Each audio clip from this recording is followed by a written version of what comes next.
नारायण नारायण नारायण। आवाज ठीक आ रही है?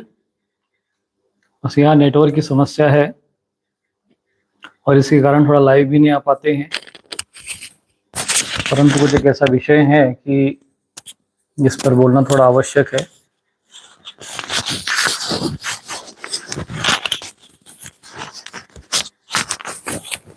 क्योंकि नेट हमारी जो है, ये सब नेटवर्क का जो सिस्टम है, ये हमारे हाथ का विषय नहीं है। तो जैसा भी विषय है उसको आप ध्यान से समझे और सभी समझने का प्रयत्न करें।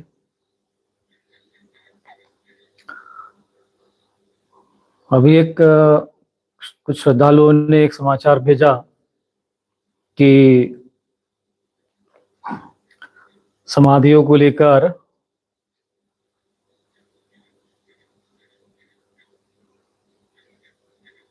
आपका कुछ एक वीडियो जो है वायरल हो गया है और उसकी कुछ प्रतिक्रिया समाज में भी दिखाई दे रही है। मध्य प्रदेश के कोई मुख्यमंत्री है, तो उन्होंने भी ये बात कही है कि जो समाधियां है साधु महात्माओं की, जैसे नाथ संप्रदाय में साधु महात्माओं की समाधि बना दी जाती है। नाथ जो संप्रदाय से समुदाय से जुड़े हुए हैं, वे लोग अंतिम संस्कार विधिवत नहीं करते, समाधियां बना देते हैं। तो उन्होंने भी कहा है कि समाधियों की जो देने की जो परंपरा है, अब इसमें परिवर्तन करना चाहिए और दाह संस्कार की प्रक्रिया से जो अंतिम संस्कार करना चाहिए, ये विषय आया हुआ है। तो ये बहुत महत्वपूर्ण विषय है, क्योंकि जो सनातन धर्म के अनुयायी है,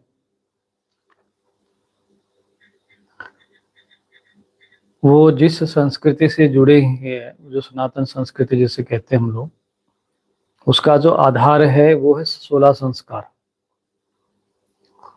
16 संस्कारों में जो अंतिम संस्कार है उसका अत्यंत महत्व है। हमारा अगला जीवन कैसा होगा, वो जो जीवात्मा है उसकी कैसे गति होगी,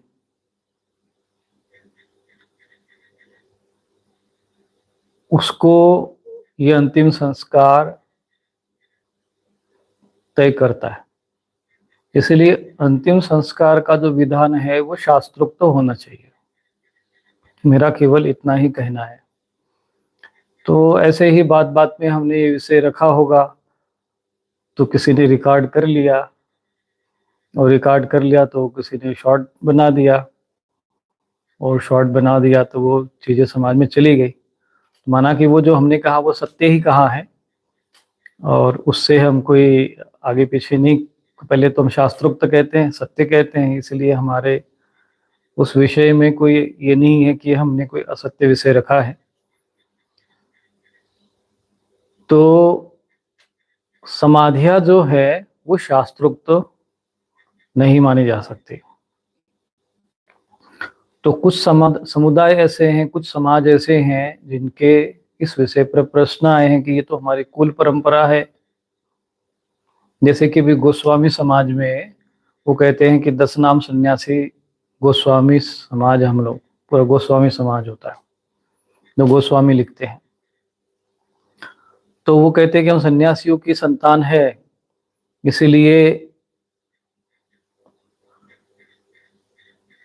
जैसे सन्यासियों को समाधि दी जाती है ऐसे हमारी भी समाधि दी जाती है, हमारी परंपरा है। और अंतिम संस्कार नहीं होता।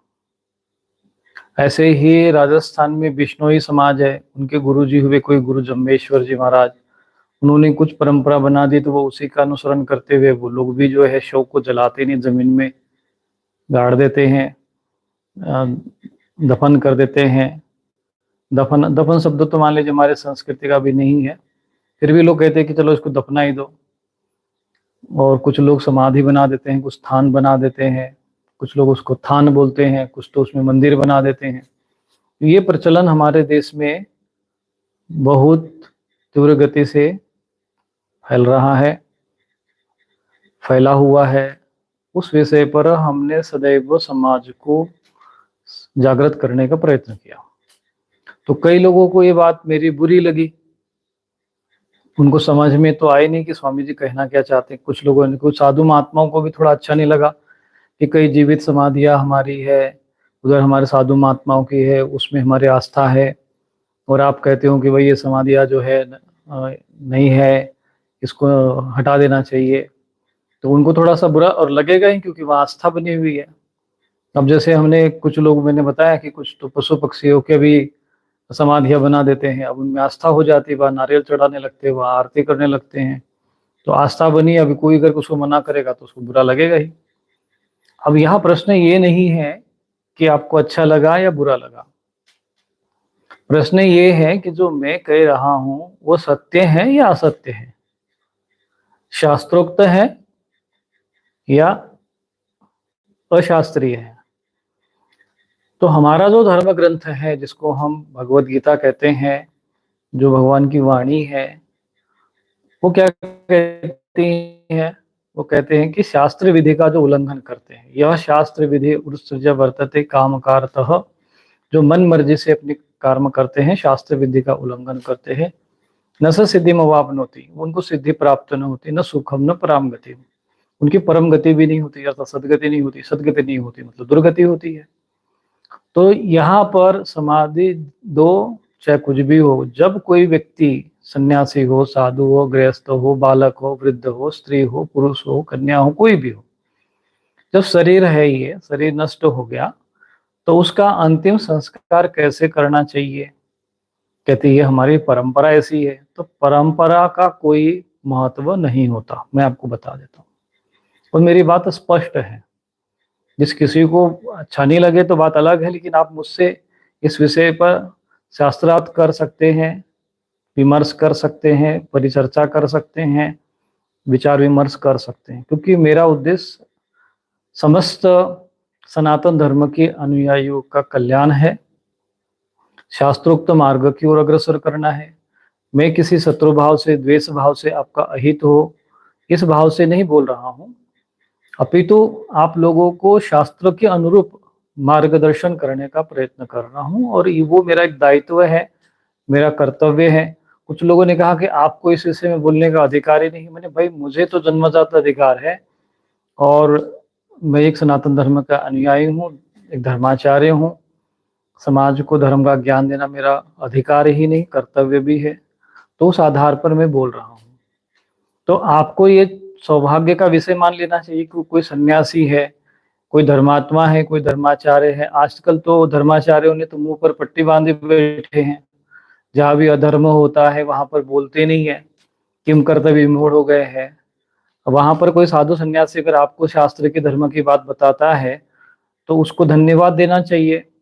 अगर मैं कोई अशास्त्रीय बात कह रहा हूँ तो आप मुझसे चर्चा करिए, आप हमें धमकियां दीजिए, हाँ हमारे ऊपर हमें अपशब्द कहिए, तो ऐसा करके तो फिर आप अपनी दुर्गति के लिए और बहुत भयानक कारणभूत हो जाएंगे। और ये ऐसा कोई हमारे, ये कौन सी परंपरा है? अगर कोई व्यक्ति बात कह रहा है, साधु सन्यासी कह रहा है, शास्त्र की बात कह रहा है, तो आप उनसे चर्चा करिए, 2 4 10 साधु महात्मा मिल जाइए, बैठ जाइए, विद्वानों की बैठक करिए कि अगर यदि कोई स्वामी जी कह रहे हैं तो इसमें कितना सत्यता है। अंतिम संस्कार यदि ठीक से नहीं हुआ, विधि विधान के साथ नहीं हुआ, तो आपके पूर्वज दुर्गति में मर रहे हैं। कोई लोग जाके मान के चलो कि कोई समाधि में, चलो कोई समाधिस्थ महापुरुष हो गया, जीवित समाधि ले रहे, वो तो हो गया, तो सारे लोग जो समाधि में गड़े वो सब जीवित समाधिस्थ महापुरुष ही है क्या? और यदि वो महापुरुष नहीं है, समाधि अवस्था में नहीं है, तो वो तो फिर दुर्गति में प्रेत, जब तक उसका शरीर गड़ा रहेगा, सड़ा रहेगा, तब तक तो वो दुर्गति में रहेगा। और मैं तो उनसे कहूंगा कि जो मुख्यमंत्री है मध्य प्रदेश के, जिन्होंने अभी बात कही है, उनको भी साधुवाद है कि कम से कम बोलने का साहस तो किया। यदि कोई ऐसा धर्मात्मा धर्म की बात कहता है, ज्ञान का विषय रखता है, तो आपको उनको धन्यवाद देना चाहिए, न कि उनके प्रति आप अपना आवेश दिखाओ। आपके अंदर ऐसा लगता है कि अगर हम अशास्त्रीय बात कह रहे हैं तो आप कह सकते हैं कि स्वामी जी आप इसमें शास्त्रोक्त विषय नहीं कह रहे हैं, आप थोड़ा सा समाज को ज्ञान दीजिए भाई, जो शास्त्र के अनुसार कहिए। हम ये समझाने का प्रयत्न कर रहे हैं कि ये जो कुछ भी प्रक्रिया हुई है परंपरा के नाम पर जो अशास्त्रीय है वो कल्याणकारी नहीं है। भगवत गीता में जब कह रहे हैं कि न स सिद्धिम अवाप्नोति न सुखम न पराम गतिम, यहाँ लोग प्रेत योनि में भटक रहे तुम्हारे पूर्वज, फिर प्रेत योनि में इसके शरीर में घुस रहे उसके शरीर में घुस रहे, पूरी भारत भूमि को देवभूमि की जगह प्रेत भूमि बना दिया। हाँ, पूरे भारत को स्वभूमि बनाने का षड्यंत्र चल रहा है। तो ये जो परंपराएं है, विधर्मी परंपरा हो चाहे स्वधर्मी परंपरा हो, यदि वो शास्त्रोक्त नहीं है तो उस पर विचार विमर्श होना चाहिए, शास्त्रोक्त तो चर्चा होनी चाहिए। तो हमने ये विषय इसलिए रखा, कुछ लोग कहते हैं हमारी कुल परंपरा है। जब तुम्हारी कुल परंपरा है तो सबसे पहले ये भाई आप कौन सी परंपरा के हो, कहते हैं हम तो नाथ संप्रदाय के हैं। कोई कहते भाई आप कौन से संप्रदाय के हो, तो कहते हैं हम गोस्वामी समाज के हैं। भाई तुम कौन सी परंपरा के, बोलते हम विष्णु समाज के हैं। तुम कौन से समाज के हो भैया, तो हम फलाने समाज के हैं। अरे भाई तुम समाज समाज समाज तो करते हो, लेकिन ये तुम्हारा समाज आता कहाँ से है, तुम्हारा मूल क्या है? कहते हैं हमारा मूल तो सनातन धर्म है। जब सनातन धर्म है तो सनातन धर्म का जो धर्म ग्रंथ है, जो धर्म शास्त्र है, वो सबका एक ही होगा। आप किसी के समाज, कोई समाज बना दे, कोई अपना धर्म ग्रंथ बना ले, कहे कि नहीं हमारे राम तो अयोध्या में नहीं, हमारे राम तो भाई फलानी जगह जन्म लिए हैं, तो तुम्हारे हिसाब से थोड़ी हो जाएगा। जब सनातन धर्म का अनुयायी है तो उसका धर्म ग्रंथ एक है, उसका धर्मशास्त्र एक है, उसका ईश्वर जो एक है, जो हम सब का एक है। हम एक ही पंथ, एक हमारा मूल रूप से मार्ग, सनातन धर्म का जो मार्ग है वही हमारा मार्ग है। फिर ये समाज में जो कुल परंपरा बन गई, तो कुल परंपरा यदि शास्त्रोक्त है, सनातन धर्म के अनुरूप है, तो वो अनुसरणीय है। और यदि अज्ञानवतावश किसी व्यक्ति ने अज्ञानता कर दी और उसके कारण वो परंपरा बन गई, परंपरा अशास्त्रीय है, तो उसको परंपरा के नाम पर उसका पालन करते रहना ये बुद्धिमानी है या उसमें सुधार करना बुद्धिमानी है? इस पर विचार करना चाहिए। तो ये सिद्ध होता है कि सनातन धर्म में अंतिम संस्कार का विधान क्या है, यह महत्वपूर्ण विषय है। और यही प्रश्न मेरा सबसे है कि सनातन धर्म में जो अंतिम संस्कार का जो विधान है वो क्या है। परंपराएं विभिन्न प्रकार की हो सकती है। कोई कहेगा कि नहीं जमीन में गाड़ो, कोई कहेगा कि नहीं जला दो। अरे भाई तुम अपनी अपनी मर्जी से करोगे क्या? यह शास्त्र विधि उत्सृज्य, जो शास्त्र विधि का उल्लंघन करते वर्तते कामकारतः, अपने मन मर्जी करते हैं, या मन मर्जी नहीं चलेगी।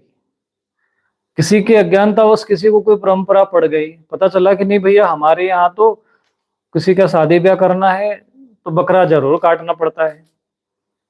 अरे भाई तुम्हारे किसी मूर्ख व्यक्ति ने बकरा काट के शादी ब्याह करा दिया होगा, शराब पिला दिया होगा, नहीं हमारे यहाँ तो विवाह होता है तो शराब पीते भाई। तो इसका अर्थ ये हुआ कि भाई तुम तो, या तो तुम लोग कोई अलग अपना तुम्हारा धर्म हो गया। तो हम सबका धर्म ग्रंथ एक ही होगा ना, यदि हम सनातन धर्म के हैं तो जो हमारे धर्म ग्रंथ में लिखा है वो होना चाहिए। नहीं हमारे परदादा हमारे पुरखे तो ऐसा करते थे, तुम्हारे पुरखों में से किसी एकाध व्यक्ति की बुद्धि सटक गई, गड़बड़ा गई, शास्त्र विधि का उल्लंघन करने लग गया, वो मांसाहार करने लग गया, वो उल्टी माला जपने लग गया, किसी फलाने उल्टे सीधे देवता को पूजने लग गया, बाद में तुम्हें पता चला भैया ये तो शास्त्र में लिखा ही नहीं है। पर क्या करे, हमारे तो पुरखे करते हैं, शास्त्र की बात तो ठीक है, भगवद गीता में तो सही लिखा है, महाभारत में ठीक लिखा है, लेकिन हमारे पुरखों ने किया है तो हम क्या करें, उनका अनुसरण करना पड़ता है। तो ऐसी जो मूर्खताएं हैं, उन मूर्खताओं को या मूर्खतापूर्ण परंपराओं को आगे बढ़ाना बुद्धिमत्ता नहीं है। बुद्धिमत्ता ये है, विद्वत्ता ये है, समझदारी ये है कि आप इस पर चर्चा करें, विद्वान महापुरुषों के समक्ष रखे।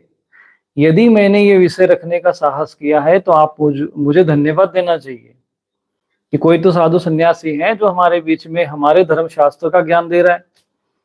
भाई तुमको कौन सा मैं ऐसी बात कह रहा हूं कि भाई तुम किसी भूतड़ी को पूजो, किसी प्रेत को पूजो, मेरे यहाँ तुम मोर पंखी आ जाओ, तुमको जल झाड़ फूक कर देता हूँ, तो मैं तो वही चीजें बता रहा हूं ना जो शास्त्र में लिखी हुई है, जो कल्याणकारी है, जो हितकारी है, जिससे समस्त सनातन धर्म के अनुयायियों का कल्याण हो।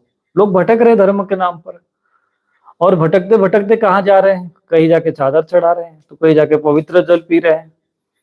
हाँ, कोई पाखंडी उत्पन्न हो गया तो उसी को भगवान मान रहे हैं। लोग विक्षिप्त तो हो चुके हैं, धर्म के नाम पर लोगों को मार्गदर्शन नहीं मिल रहा है।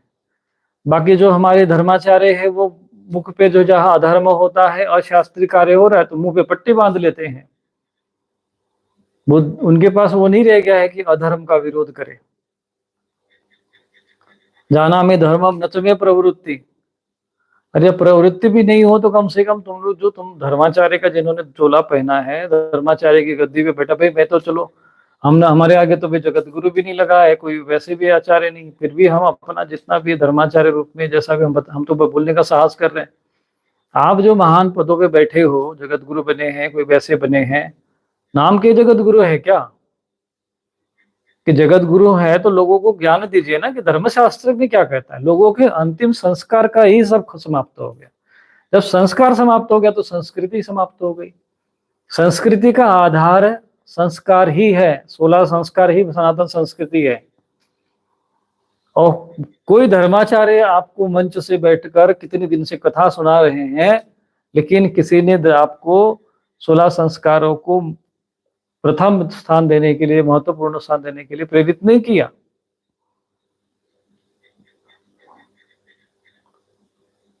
तो आपको इस विषय पर चर्चा करनी चाहिए कि नहीं भाई, कोई व्यक्ति कह रहा है, समझा रहा है, तो हम भी उसका अच्छी बात है। तो मैंने जो ये विषय उठाया है इसलिए उठाया है क्योंकि मैंने जीवन में अनुभव किया है, कई लोगों के जीवन में देखा है कि लोग ये जमीन में गाड़ दे कि नहीं, मेरे माँ पिता की इच्छा थी कि मेरे अपने खेत में गाड़ देना, मेरी जमीन समाधि बना देना। भाई अरे पिता तो मर गया, मरने के बाद तन के प्रति, घर के प्रति, भूमि के प्रति उसका मोह लटका पड़ा है, तो उसका मोह समाप्त करो। दाह संस्कार करते समय, अंतिम संस्कार करते समय उसको खोपड़ी भी फोड़ दी जाती कि भैया कुछ भी मत बचा इसका। उसका कपड़ा लत्ता जो भी चीजें होती वो सब जला दी जाती है कि इसका किसी प्रकार से लटके, यहाँ पर पृथ्वी जो प्राण यहाँ पर लटका न रहे। और तुम तो उसके शरीर को ही गाड़ दे रहे हो जमीन में, तो वो तो वैसे भी उसकी सदगति होनी नहीं है। कुछ लोग कहते हैं कुछ जीवित समाधियां, तो मेरा ये जो प्रश्न है वो जीवित समाधियों को लेकर नहीं है। जीवित समाधियां है भारत भूमि में, एक दो चार होगी, 10 लोग, 10 होगी, 25 होगी, 50 होगी। यहाँ तो परंपरा बना दी है। जो जीवित समाधि, वही जो महापुरुष समाध्यान में चले जाते हैं, जीवित समाधि लेते हैं, योग के द्वारा जो समाधि में चले जाते हैं, उनका शरीर कभी भी सड़ता नहीं है, गलता नहीं है, उनके शरीर से कोई दुर्गंध नहीं आती है, उनके शरीर में कोई रक्त प्रवाह नहीं चलता है, और उनका शरीर जैसा वो समाधि अवस्था में जिस समय जाते हैं, उसी अवस्था में 1000 वर्ष बीते, 2000 वर्ष बीते, 10,000 वर्ष बीते, वैसा का वैसा शरीर रहेगा। उस शरीर को फ्रीज में रखने की आवश्यकता नहीं है। बीच में ऐसे कुछ लोगों का आया कि वो समाधि में चला गया तो उनके शरीर को फ्रीज में रख दो, सड़ जाए, बदबू न मारे। अरे भाई, जो समाधि में चला गया उसके शरीर से दुर्गंधी नहीं आती है।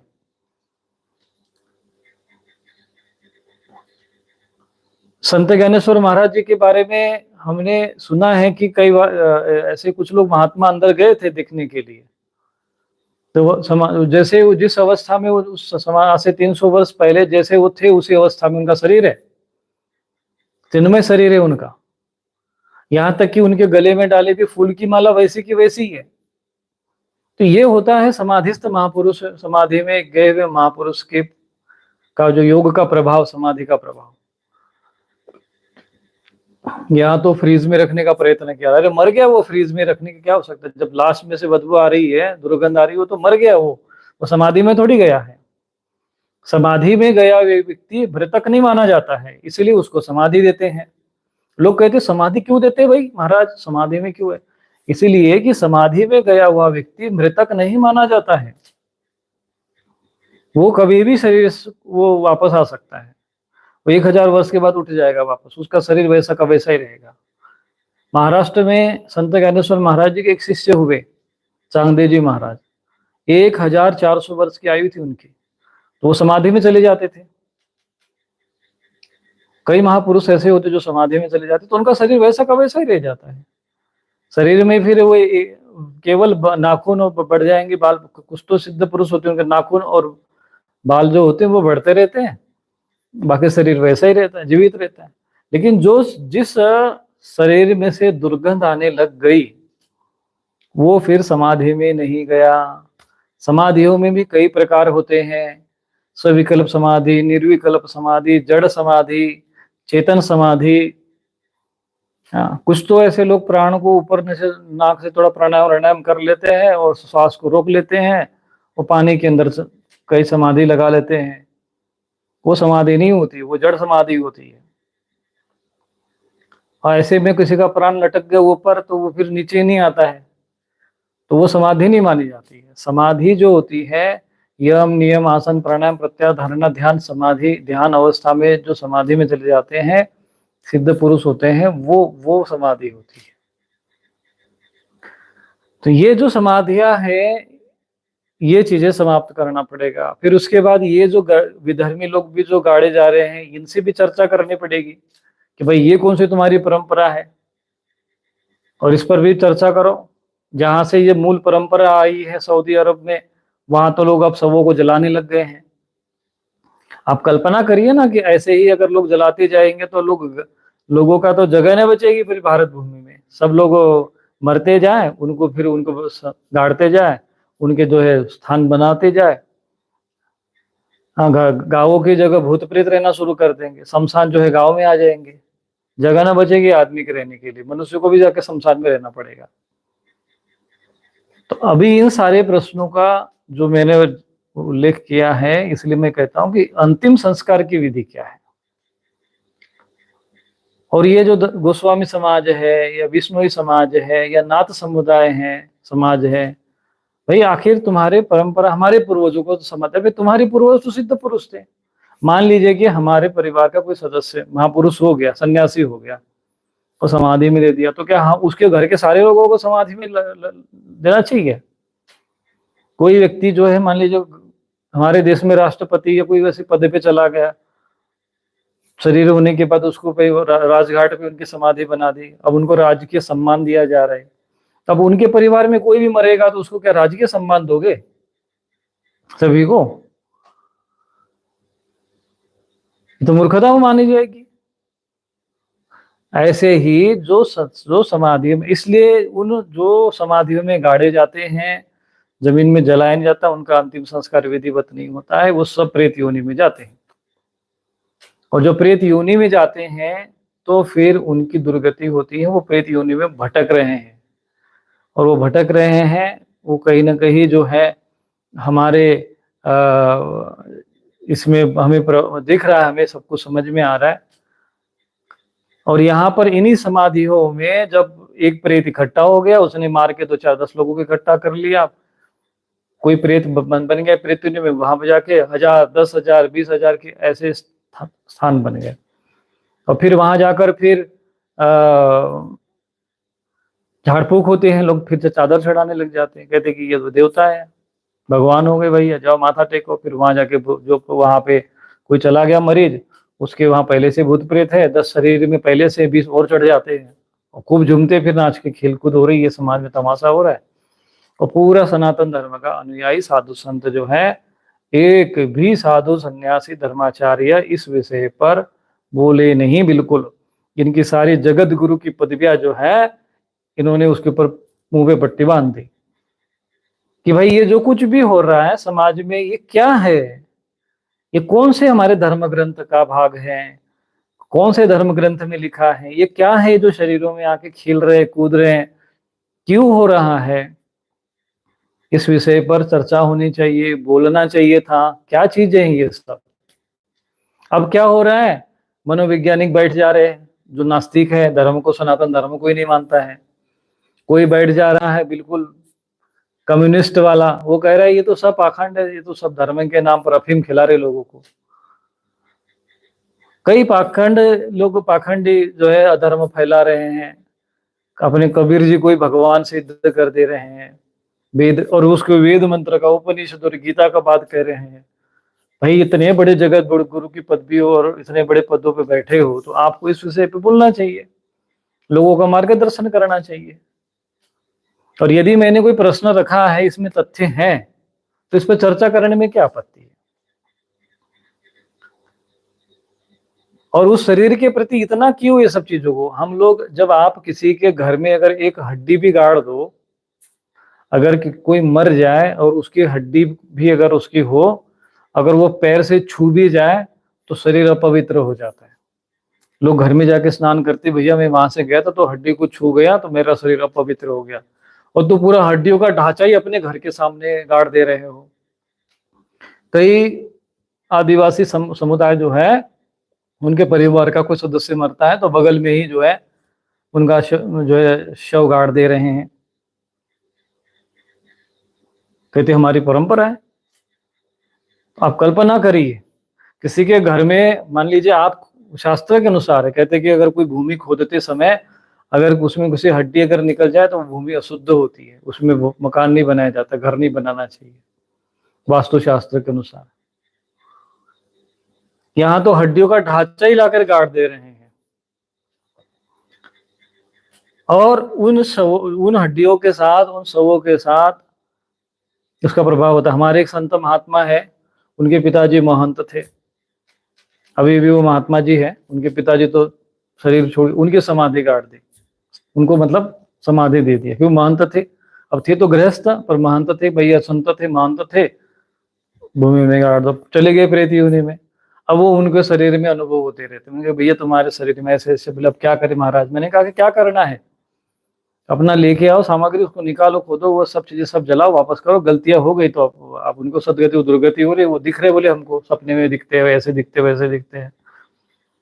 वो तैयार भी हो गए थे, अभी उसको प्रक्रिया भी होते होते रह गई उनकी। अभी एक बालक जो है हमारे आश्रम में आया था, उसके साथ एक समस्या थी। उनके परिवार के किसी सदस्य, चाचा थे कि कौन थे, उनके परिवार के सदस्य को उन्होंने खेत में गाड़ दिया।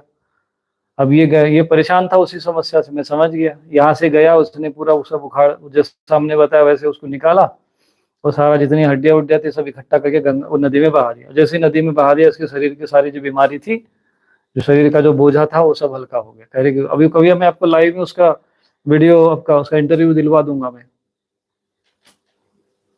उसको इतने दिनों से वो जो प्रेत योनि में जो उसकी, क्योंकि जब उसका दाह संस्कार नहीं होगा, और उसमें भी वो खोपड़ी जब तक कपाल क्रिया नहीं होगी, दाह संस्कार भी विधि विधान के साथ होना चाहिए। ऐसा नहीं कि गए 2 दिन में निपटा के चल दिए, बोले नहीं, आजकल तो हम लोग 3 दिन में निपटा देते हैं, 13 दिन की क्या जरूरत है, 6 दिन में निपटा देते, कोई कहते 7 दिन में निपटा देते। भैया ये तुम अपनी मर्जी से तुम लोग क्रिया करवाओगे। सारे ऋषि मुनियों ने जो संस्कार बनाए, जो विधि विधान बनाए हैं, उस अनुसार सारा करोगे कि तुम अपने हिसाब से जो है अपने ऋषि बनकर अपने विधान बना लोगे। अपनी सुविधा के अनुसार विवाह का संस्कार करना है, अपनी सुविधा के अनुसार। चलो पंडित जी जल्दी से निपटा दीजिए, आधा घंटे में। तो समाज में जब संस्कार ही समाप्त हो जाएगा तो तुम्हारी संस्कृति का बची। 2 ही तो चीज है, संस्कार और संस्कृत। तो संस्कृत और संस्कार गए, तुम्हारी संस्कृति गई, और संस्कृति गई मतलब तो बचा क्या है? धर्म क्या है? सनातन धर्म क्या है? सनातन संस्कृति ही सनातन धर्म है। और सनातन संस्कृति क्या है? तो सनातन 16 संस्कार जो हैं वो संस्कार ही संस्कृति संस्कार द्विज उच्चते। और तभी तुम्हारी सदगति होगी। नहीं तो ये देखा देखी में ये सारे तुमने जो पूरे भारत भूमि को प्रेत भूमि बना दिया। देवभूमि के नाम पर वहां देखो, कोई भी जगह जहां देखो उसे कोई मर गया, उसका मूर्ति बैठा दिए, बोले ये कौन है? बोले फलाने देवता है, ये भोलू देवता है, ये गोलू देवता है।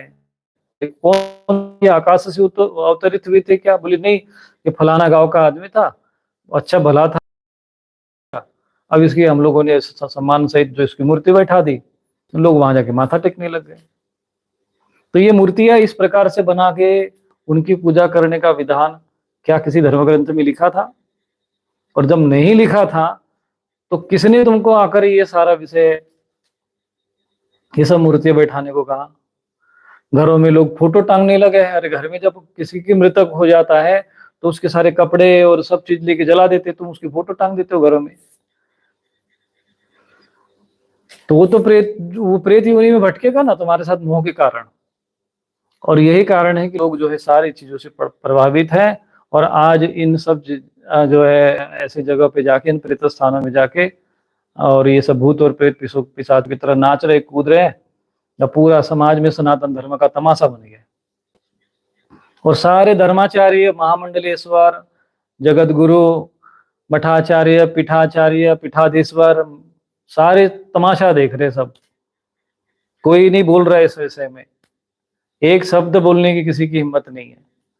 इनकी कोई थोड़ा सा राधा जी के बारे में बोल दे तो इनको समस्या, कोई बहुत सारी परेशानी, कोई किसी देवता के वैसे भगवान शिव जी के बारे में बोल दे तो समस्या, कोई अपमान कर दे काली जी का तो परेशानी, तब तो फिर सब कुछ बोल देंगे भैया, श्राप भी देने को तैयार हो जाएंगे।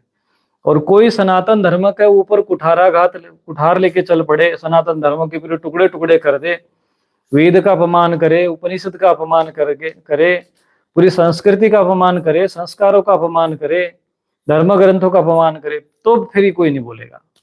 तब धर्माचार्य बिल्कुल एकदम मौन, परम शांति में चले जाते हैं।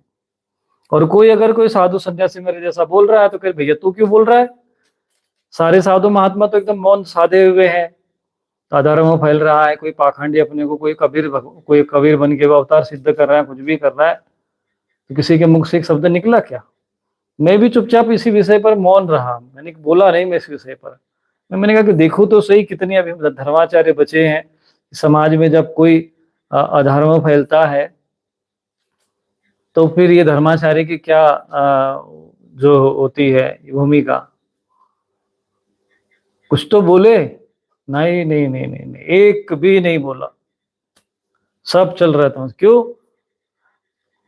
और आपस में खूब लड़ रहे हैं, भैया तू राधा जी के बारे में ऐसा क्यों बोला, तू शिव जी के बारे में ऐसा क्यों बोला, तू महाकाल के बारे में ऐसा क्यों बोला, फलाने के क्यों बोला।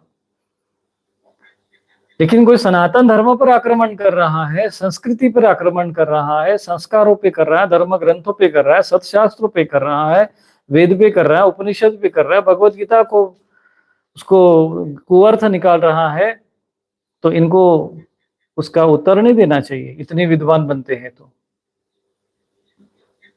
मैंने जानबूझकर इस विषय में मन में बहुत बार आया, फिर हमने अपने कुछ श्रद्धालुओं को कहा कि भाई आप लोग दो चार शब्द बोलो तो सही, हम तो है ही है फिर बाद में बोलने के लिए। कई प्रश्न किए, कुछ तो बोलो भाई, तुम लोग केवल छतरी ऊपर लगा के बैठ गए, सिंहासन पर बैठ गए कि नहीं भैया हम तो धर्म सनातन धर्म के जो है भाई बहुत बड़े महान लोग हैं। तो महानता जो है तब सिद्ध होगी जब आप अधर्म का विरोध करोगे, जब आप धर्म के रक्षक बनोगे, सनातन संस्कृति के रक्षक बनोगे।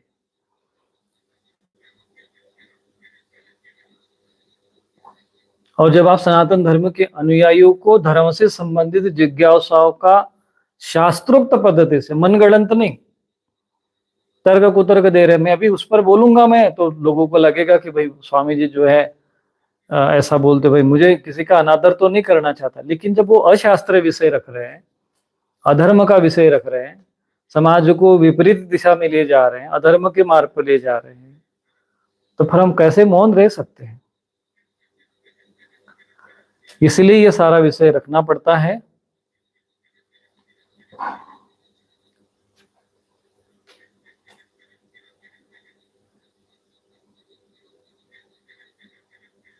ये सब चल रहा है, तो ये सारी मूर्तियों का प्रचलन चल रहा है, मूर्तियां बनाना, समाधियां बनाना, थान बनाना, ये दरबार, ये सरकार, ये पेशी, और ये सब नाचना कूदना फांदना, कोई क्यों नहीं है? सारे धर्माचार्य बोलते, भाई एक भी तो बोलते धर्माचार्य।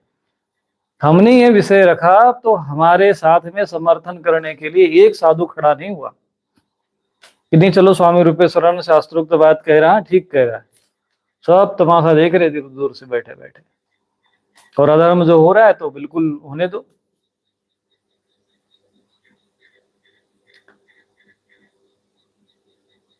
मतलब सनातन धर्म के ऊपर, संस्कृति के ऊपर, संस्कारों के ऊपर, धर्म ग्रंथों के ऊपर वो वेद का उदाहरण देकर अपने को कबीर भगवान सिद्ध कर रहे हैं। मूर्खतापूर्ण, उसमें कहीं पर वर्णन नहीं है। हमने दो चार श्रद्धालुओं को थोड़ा सा समझा के उनको बीच में खड़ा कर दिया तो वो सब भागने लग गए। उपनिषद और पुराण और भगवत गीता पूरा प्रहार कर दिया और सिद्ध कर दिया भैया कि एक वही वही एक भगवान है, वही एक तत्वदर्शी महात्मा, वही सच्चे गुरु है। अरे जब वो अपने को और बाकी जब ये सच्चे है, बाकी वो तो एक अकेला सच्चा है, बाकी तो सब कच्चे हैं। इसका मतलब यही होता है। भारत भूमि में सबसे बड़ा तो संत कौन है? इंटरनेट पे सर्च करो तो उसी का नाम आता है। इतना बड़ा समाज में अधर्म फैल रहा है, लेकिन एक भी इस विषय में बोला हमने तो माना कि कुछ बोला नहीं, लेकिन हमारे अपने सेना लगा दी है, वो अपना काम कर रही है। तो जब समाज में अधर्म फैलता हो, अशास्त्रीय विधि विधान फैलता हो, तो तुरंत धर्माचार्य को उठकर खड़ा होना चाहिए और वहां पर कहना चाहिए कि ये धर्म के शास्त्र के, ये शास्त्र विधि का उल्लंघन है, ये धर्मशास्त्र के विपरीत है। और धर्मशास्त्र का विपरीत करते समय उसको उस शास्त्र के श्लोक का विधान देना चाहिए, उसका संदर्भ देना चाहिए, उसका पदच्छेद, उसका संधि विच्छेद, उसका अन्वय, अन्वय का अर्थ, सब चीज बनाकर उसको समझाना चाहिए कि देखो ये ऐसा नहीं, इसका अर्थ होता है।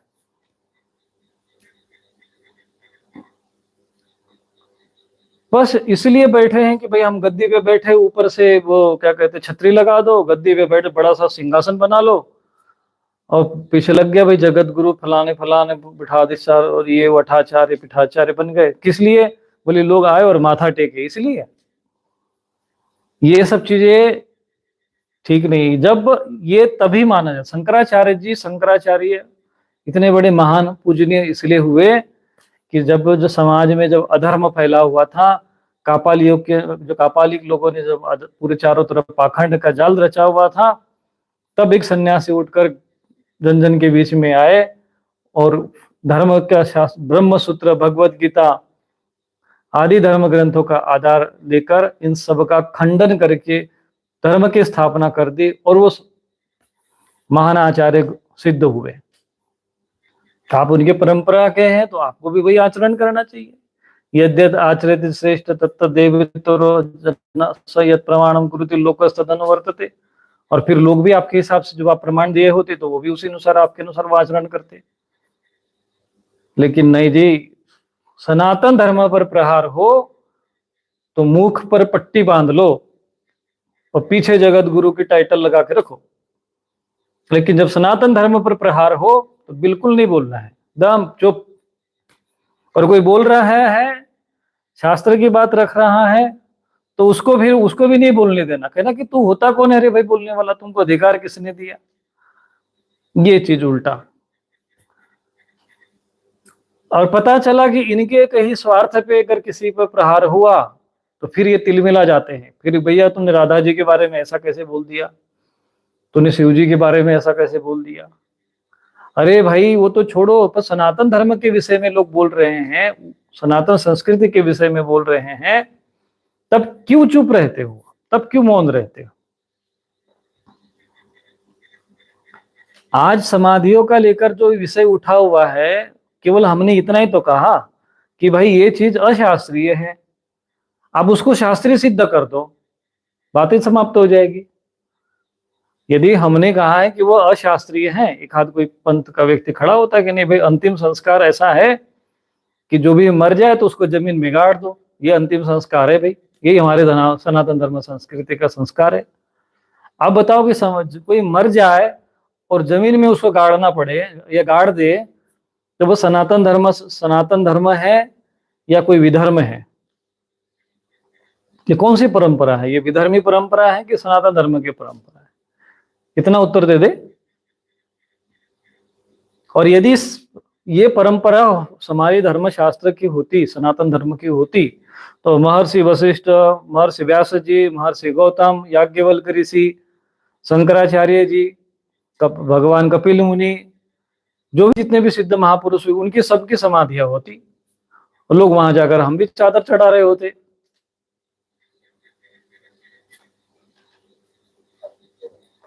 इसीलिए ये सारी चीजें जब भी समाज में अधर्म हो रहा है, वही हो रहा है। मैंने जहां जहां प्रश्न उठाया वहां वहां हमारा साधु महात्माओं ने इस पे विचार विमर्श करके, या तो तुम ये कहते कि नहीं, रूपेश्वरानंद जो बोल रहा है वो अशास्त्रीय बोल रहा है, ऐसा भी बोल के कोई दिखा दे। कोई भी धर्माचार्य को तो ये तो बोलना चाहिए ना कि रूपेश्वरानंद गलत बोल रहे हैं, भाई ये धर्मशास्त्र के अनुसार ये गलत बोल रहा है, ये ऐसा भी कोई बोल दे तो हम भी तो और वो शास्त्रोक्त पद्धति से, ऐसा नहीं कि आप शास्त्र का प्रमाण दीजिए, क्योंकि तस्मा शास्त्रम प्रमाणम कार्य कार्य व्यवस्थित हो, भगवत गीता के भगवान की वाणी है और वही आज्ञा है उनको, आप प्रमाण दो। तो तब हम स्वीकार कर लेते कि हाँ भाई अगर ऐसा है तो, या तो फिर हम उसका प्रति उत्तर देते, या तो कहते नहीं महाराज आप सत्य कह रहे हैं, मेरी त्रुटि हो गई बोलने में, हम क्षमा मांग लेते, कम से कम समाज का भ्रम तो समाप्त हो जाता ना। अब तो समाज बीच में खड़ा हो गया कि भाई ये स्वामी रूपेश्वरानंद कहे तो रहा है, ठीक ठाक बात तो सही है इनकी, तो महाराज जी की, तो आप बोलिए। ये कुछ लोगों ने कहा नहीं आप जो है इसको मना करो, उसका मना करो, हमारी कुल परंपरा है, तुम कौन होते बोलने वाले। अरे भाई मैं तुम्हारे हित के लिए बता रहा हूँ, तुम्हारे पूर्वज लटके पड़े हैं प्रेत योनि में, उनकी सदगति के लिए वो भूखे पे, वो उनकी जो है वो जब तक उनकी जो हड्डियां जाकर गंगा जी में जब तक बहेगी नहीं, उनकी मुक्ति नहीं होने वाली है। तुम्हारे हित में बात कह रहे हैं, तुम्हारे पूर्वज जो भटक रहे हैं यहाँ वहां प्रेत योनि में, उनकी सदगति के लिए हम ज्ञान दे रहे तुमको। अब ये भी ना कहें हम धर्मशास्त्र का कोई विषय, अगर हमें धर्मशास्त्र की बात में धर्माचार्य हूं, धर्मशास्त्र का विषय न रखो तो फिर मैं क्या करूं।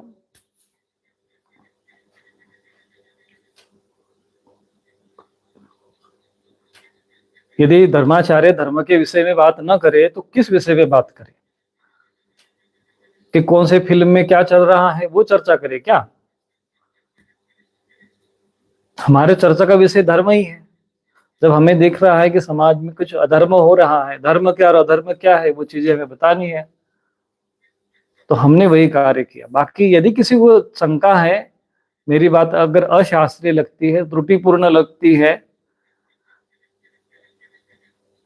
तो आप उसका विरोध करिए शास्त्रोक्त प्रमाण के साथ, प्रमाण के साथ। ऐसे नहीं कि बस कोई भी आ जाए वो तर्क को तर्क नहीं, भैया तुम गलत बोल रहे हैं, ये है वैसा है ये है, उसके लिए फिर वो मत करिए, क्योंकि हमारे भी फिर उधर लोग बैठे हुए हैं, वो भी फिर कुछ दो चार शब्द बोल देंगे तो पूरा सनातन धर्म फिर वो तमाशा हो जाएगा। शास्त्र में क्या लिखा है, धर्म क्या अधर्म क्या, शास्त्रीय क्या अशास्त्रीय क्या, कल्याणकारी क्या है क्या कल्याणकारी नहीं है, सत्य क्या है असत्य क्या है, तो इतना ही तो चर्चा करनी है।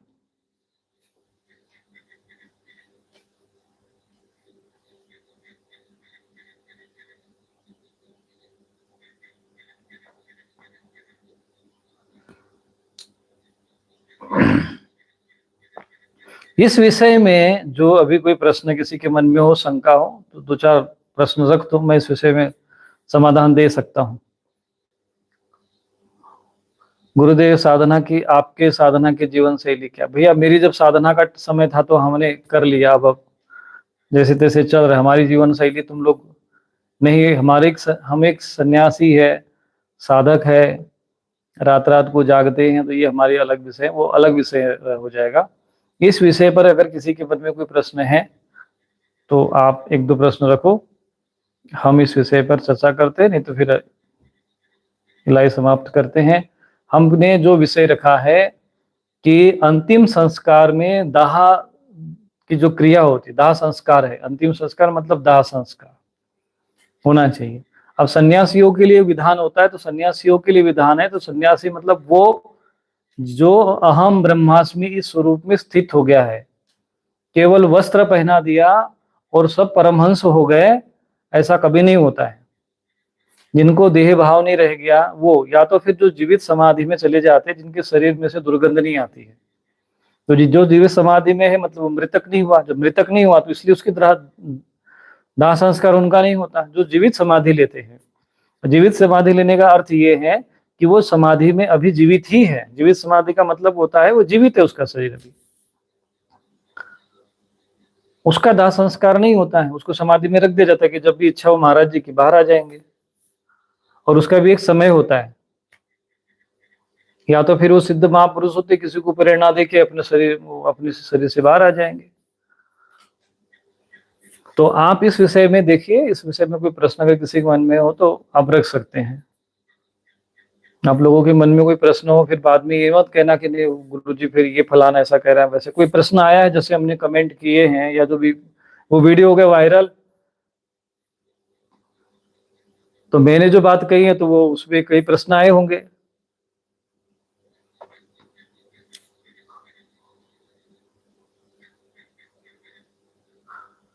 मानस पूजा वाला,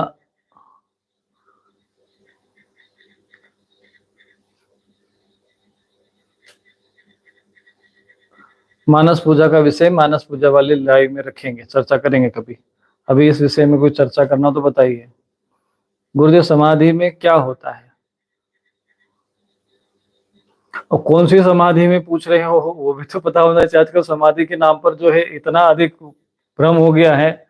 समाधि का अर्थ होता है जो समाधि जो योग मार्ग से या किसी भक्ति मार्ग से किसी भी मार्ग से कोई साधना करेगा तो जिस अवस्था को प्राप्त होता है, यानी जब कोई भी साधना साधना करेगा किसी भी मार्ग से करेगा साधना, तो आपको पता है कि जब हम साधना करते हो तो आपके शरीर में से मूलाधार में स्पंदन होता है, कोई ऊर्जा आपके ऊपर चढ़ने लगती है, तो वो कुंडलिनी शक्ति का जागरण होता है।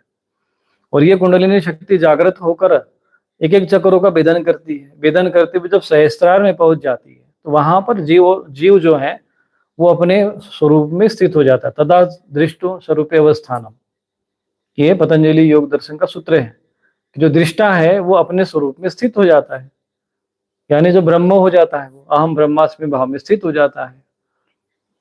तब वो देह जो हम लोग अपने आप को क्या समझते हैं, अभी देह समझते हैं।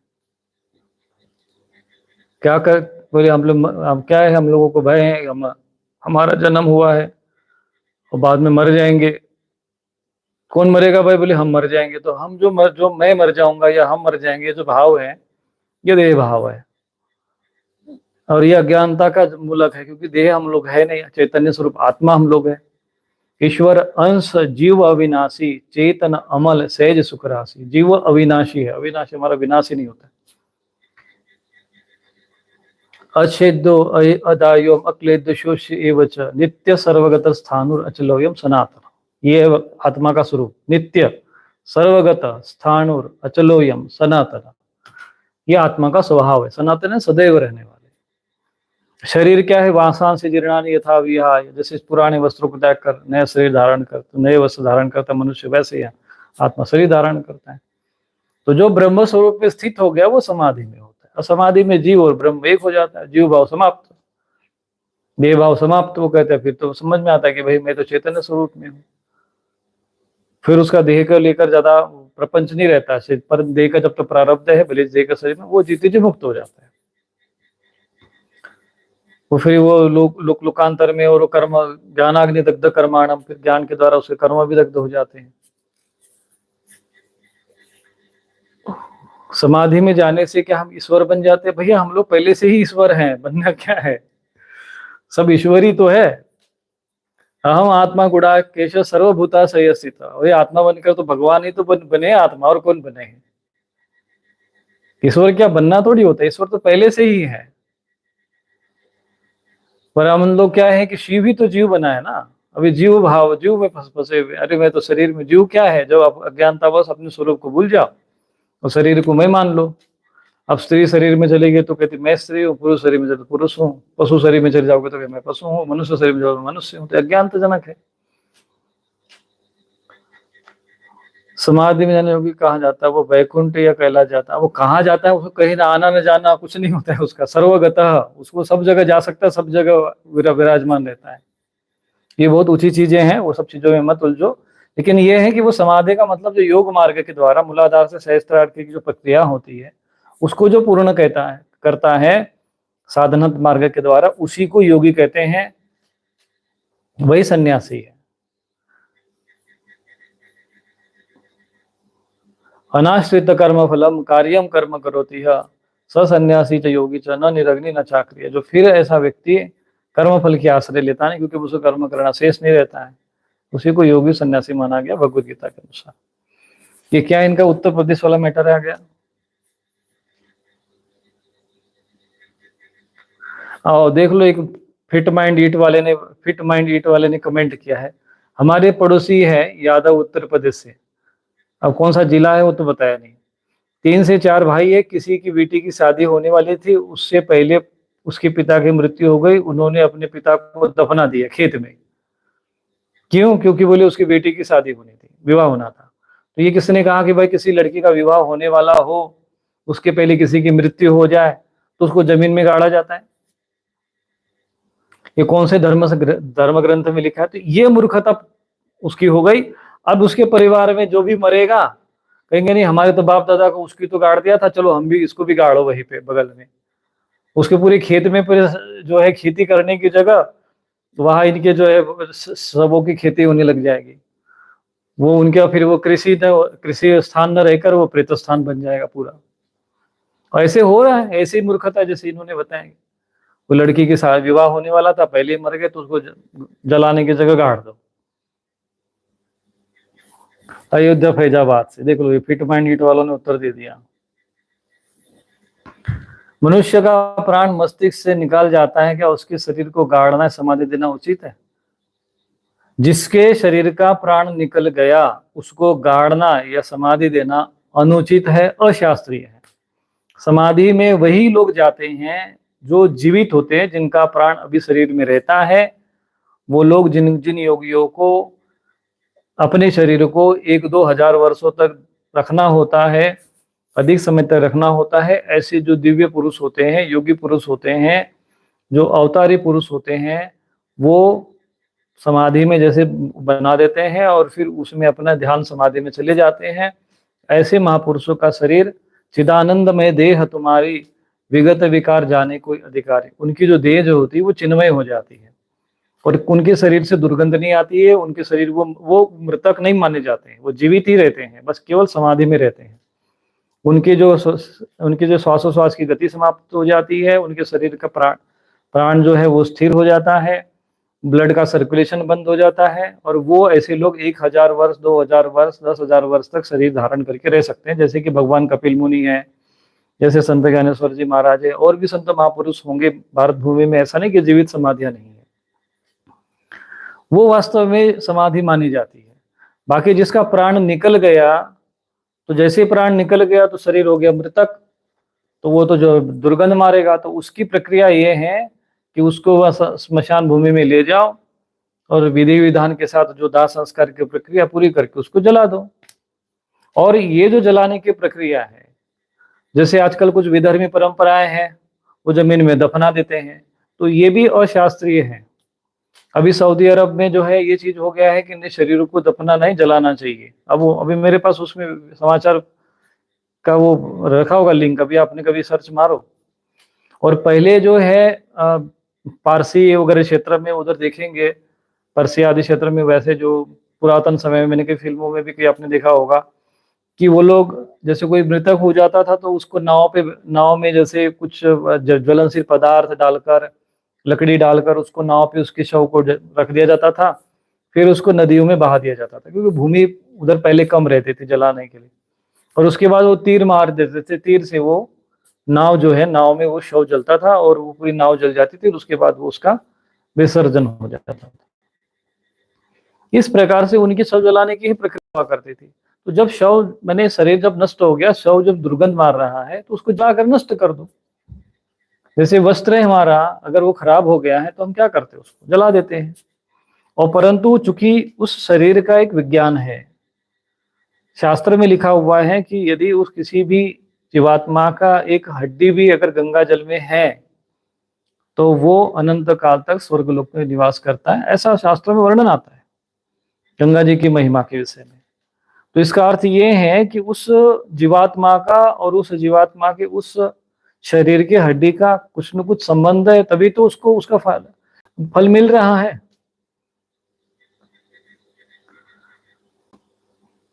जैसे मान के चलिए कि किसी का किसी बैंक में पैसा है और उसको ब्याज मिल रहा है, तो भाई उसके उस खाते का इसके साथ कनेक्शन है, तभी तो उसको ब्याज मिल रहा है ना। बिना कनेक्शन के उसको वहां पे पुण्य फल कैसे मिलेगा? तो इसका अर्थ ये होता है कि हमारे शरीर के अंगों का उसका संबंध होता है, और जिसको यहाँ पे जिसका शरीर गाड़ दिया जाता है, वो आत्मा वहीं पे घूमती रहती है। अब इनकी तो पता नहीं कौन सी परंपरा है, फिर विचार करना चाहिए ना, हमारे धर्माचार्य को प्रश्न करना चाहिए इस विषय पर। या तो मैं तो धर्माचार्य को कहता हूं कि भाई आप ऐसे किसी साधु को, योगी को, विद्वान व्यक्ति को, अपने युवा विद्वान लोगों को और अपने गद्दी पर बैठा तो अपना साइड हो जाओ। वृद्धावस्था में भी मरने की पूरा कगार पे, शरीर भी अपने ठीक से काम नहीं कर पाता है, बुद्धि काम नहीं करती उसकी, फिर भी जो है गद्दी का मोह नहीं त्याग पा रहे।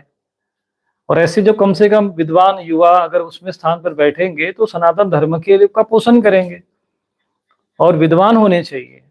वही बात शंकराचार्य जी ने मठामनानुशासन में लिखा था कि भाई जो वेद वेदांग विशारद, वेद और वेदांगों का विशारद होगा वही इस स्थान पे बैठेगा। यहाँ तो जबरदस्ती हो गया, अभी अभी तो मरा नहीं गुरु जी की, तब तक तो गद्दी पे जाके बैठ गए।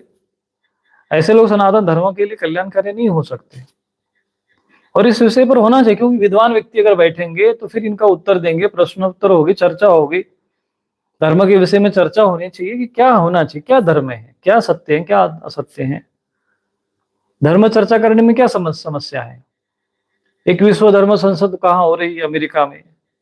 क्यों, भारत धर्म का केंद्र बिंदु तो भारत भूमि है। यहाँ भी यहाँ तो प्रतिवर्ष होना चाहिए एक धर्म संसद। सभी को बुलाओ भैया, धर्म के बारे में चर्चा करते हैं, 1 महीने तक धर्म चर्चा ही हो। अब जैसे यहाँ पर जो कुंभ मेला लगता है प्रयागराज में लगेगा, अभी 2-3 महीने के लिए आके खाना पीना नहाना सब कुछ होगा। तो इसलिए होता है कि शास्त्र चर्चा हो, गुरु शिष्य के बीच में संबंध हो, उन दोनों के बीच में संवाद हो। इसलिए ये व्यवस्था बनाई गई कि चलो भाई वर्ष में 3 वर्ष में एक बार जो है कहीं भेंट हो जाए, 12 वर्ष में एक बार भेंट हो जाए। तो क्या साधना की, कैसे आगे बढ़े, क्या उन्नति हुई, इस विषय पर चर्चा की जाएगी। और यहाँ तो कुछ नहीं, आओ खाओ नहाओ हो जाओ। ये इसके लिए ये सब नहीं होता है, इसके पीछे सारा रहस्य है। किसी धर्म के विषय में चर्चा होनी चाहिए। और धर्म का ज्ञान न होने के कारण आज हमारा समाज किम कर्तव्य मूड है। एक पाखंडी आकर कहता है, वेद का उदाहरण देगा, कहता है मैं ही भगवान हूं, मैं भगवान का अवतार हूं। लोग उसको अवतार मान के उसके पीछे चल देते हैं। क्यों नहीं जाएंगे भाई, जो तुम लोगों ने धर्म का उनको ज्ञान दिया ही नहीं है, तो जो भी आएगा उसको वो भगवान मान लेंगे, जो सामने दिखेगा उसको गुरु मान लेंगे, क्योंकि मार्गदर्शन ही नहीं है। अगर ऐसा व्यक्ति तुम सनातन धर्म का के विपरीत मार्ग पे चलता है तो फिर धर्म की हानि है, राष्ट्र की हानि है, समाज की हानि है, परिवार नष्ट हो रहे हैं। तो धर्माचार्य का यह कर्तव्य बनता है कि कम से कम इस विषय पर बोले। तो अंतिम संस्कार जो है वो होना चाहिए विधि विधान के साथ।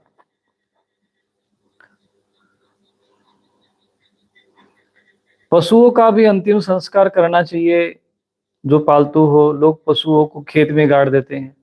पशुओं का विषय अलग है। पशुओं में अपने देह के प्रति या वो जो कर्म भोग के अनुसार, अब उसका तो शास्त्र में कोई ऐसा दाह संस्कार का विधान नहीं है। और इस विषय में भी धर्माचार्य को प्रश्न करो, चर्चा करें।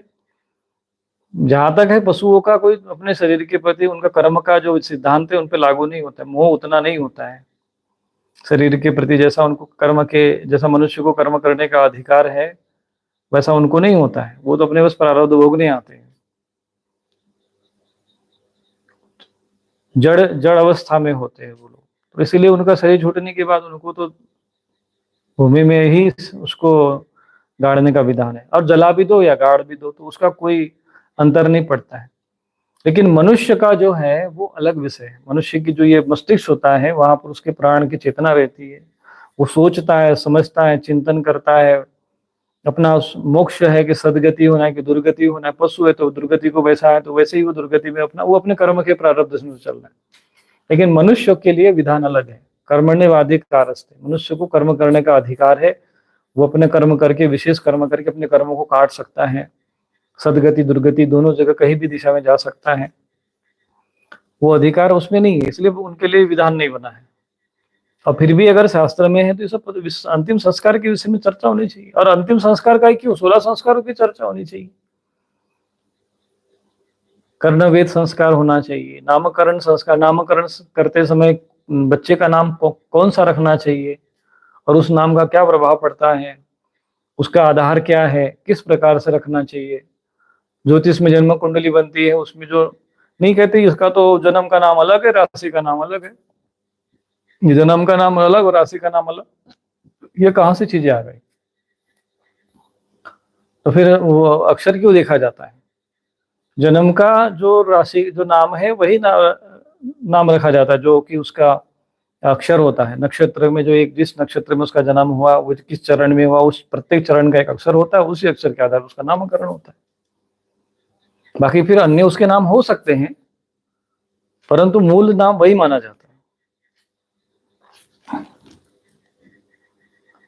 तो समाधियों के विषय में हम चर्चा करते हैं, और मध्य प्रदेश में किसी की मृत्यु हुई और हमारे यहाँ 13 दिन के लिए पूजा पाठ ही बंद करा दी, ये देख लो, ये भी चीज हो गई। 13 दिन जो दाह संस्कार का कार्य करता है, केवल उसको पूजा पाठ करने के लिए, चूंकि वो 13 दिन तक एक अलग प्रक्रिया में रहता है, इसलिए उसकी पूजा पाठ बंद होती है। लोग पूरे घर की पूजा पाठ बंद कर देते हैं। जबकि कोई व्यक्ति मृतक हो गया है तो ज्यादा पूजा पाठ करना चाहिए, भगवत गीता पढ़ो, भागवत महापुराण पढ़ो 13 दिन तक, गरुड़ पुराण पढ़ो, पूजा पाठ तो और बढ़ा देनी चाहिए। थोड़ा सा जप करो, सत्संग करो, कीर्तन करो, ताकि उसका पुण्य फल उस आत्मा को प्राप्त हो। यह उल्टा होता है। तो ये सारे प्रश्न जो है, आज सनातन धर्म के जो अनुयायी जो लोग यहाँ वहाँ अपने धर्म के नाम पर यहाँ वहाँ भटक रहे हैं, इसके कारण ये है कि हमारे धर्माचार्य केवल अपने पदवियों का बोझ ढो रहे हैं, अपने कर्तव्य का पालन नहीं कर रहे हैं। और शास्त्रोक्त पद्धति से इन सारे प्रश्नों का उत्तर उनको देना चाहिए। एक धर्म सभा बननी चाहिए जहां पर ये निर्णय शास्त्रोक्त विद्वत्ता, विद्वानों की आज भी भारत भूमि में कमी नहीं है। अभी भी सनातन धर्म के सारे वेद, उपनिषद, वाल्मीकि रामायण, महाभारत, सारी संहिताएं सब उपलब्ध हैं। अरे बैठ जाओ भाई, क्या दिक्कत है, क्या समस्या, सारी चर्चाएं हो रही है तो धर्म की चर्चा हो जाए। चलो एक हाथ कोई धर्म ग्रंथ ही ले लेते हैं, भगवत गीता ले लेते हैं, महाभारत लेते हैं और चर्चा करते हैं, प्रश्न करो। ये टीवी पे बैठ के दुनिया भर की डिबेट करने से अच्छा है कि कम से कम एक 4-5 महात्मा एकत्रित हो जाए और किसी धर्म के विषय में कोई चर्चा करे, तो इसमें कोई सार्थकता निकलेगी, समाज को दिशा मिलेगी।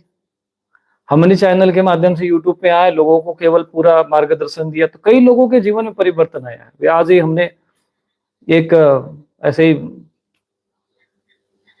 समाधान के लिए जैसे पंजीकरण वगैरह करते हैं, तो उसे आज चर्चा की है, देखा कि कई उसको लाभ हो गया। कोई कहा कि नहीं गुरुजी, जब से हम यहाँ वहाँ भटक रहे थे, आपका बजरंग बाण और राम रक्षा कवच पढ़ने लग गए तो बिल्कुल एकदम दिशा एकदम सही चल गई। तो कहने का मेरा तात्पर्य है कि इन सब चीजों के विषय में आपस में चर्चा करिए और ये सारे विषय रखिए। ये जो आप मेरे पास रख रहे हैं, ऐसे उनको सभी को, सभी जितने भी आचार्य बनते हैं, जितने भी जगत गुरु हैं, वो तो विशेष सम्माननीय है भाई, विशेष विद्वान है, तभी ना वो जगत गुरु कहते हैं अपने आप को। जगत गुरु को कहा जाता है तो कुछ विशेष ज्ञान है उनके पास, है विशेष शास्त्र ज्ञान है, तो उनके पास तो इनके प्रश्नों के उत्तर और सरलता से मिलेंगे। तो आप ये प्रश्न उनके पास भी रखिए। तरुण महानुभावों को भी हम कहेंगे कि आप भी अपना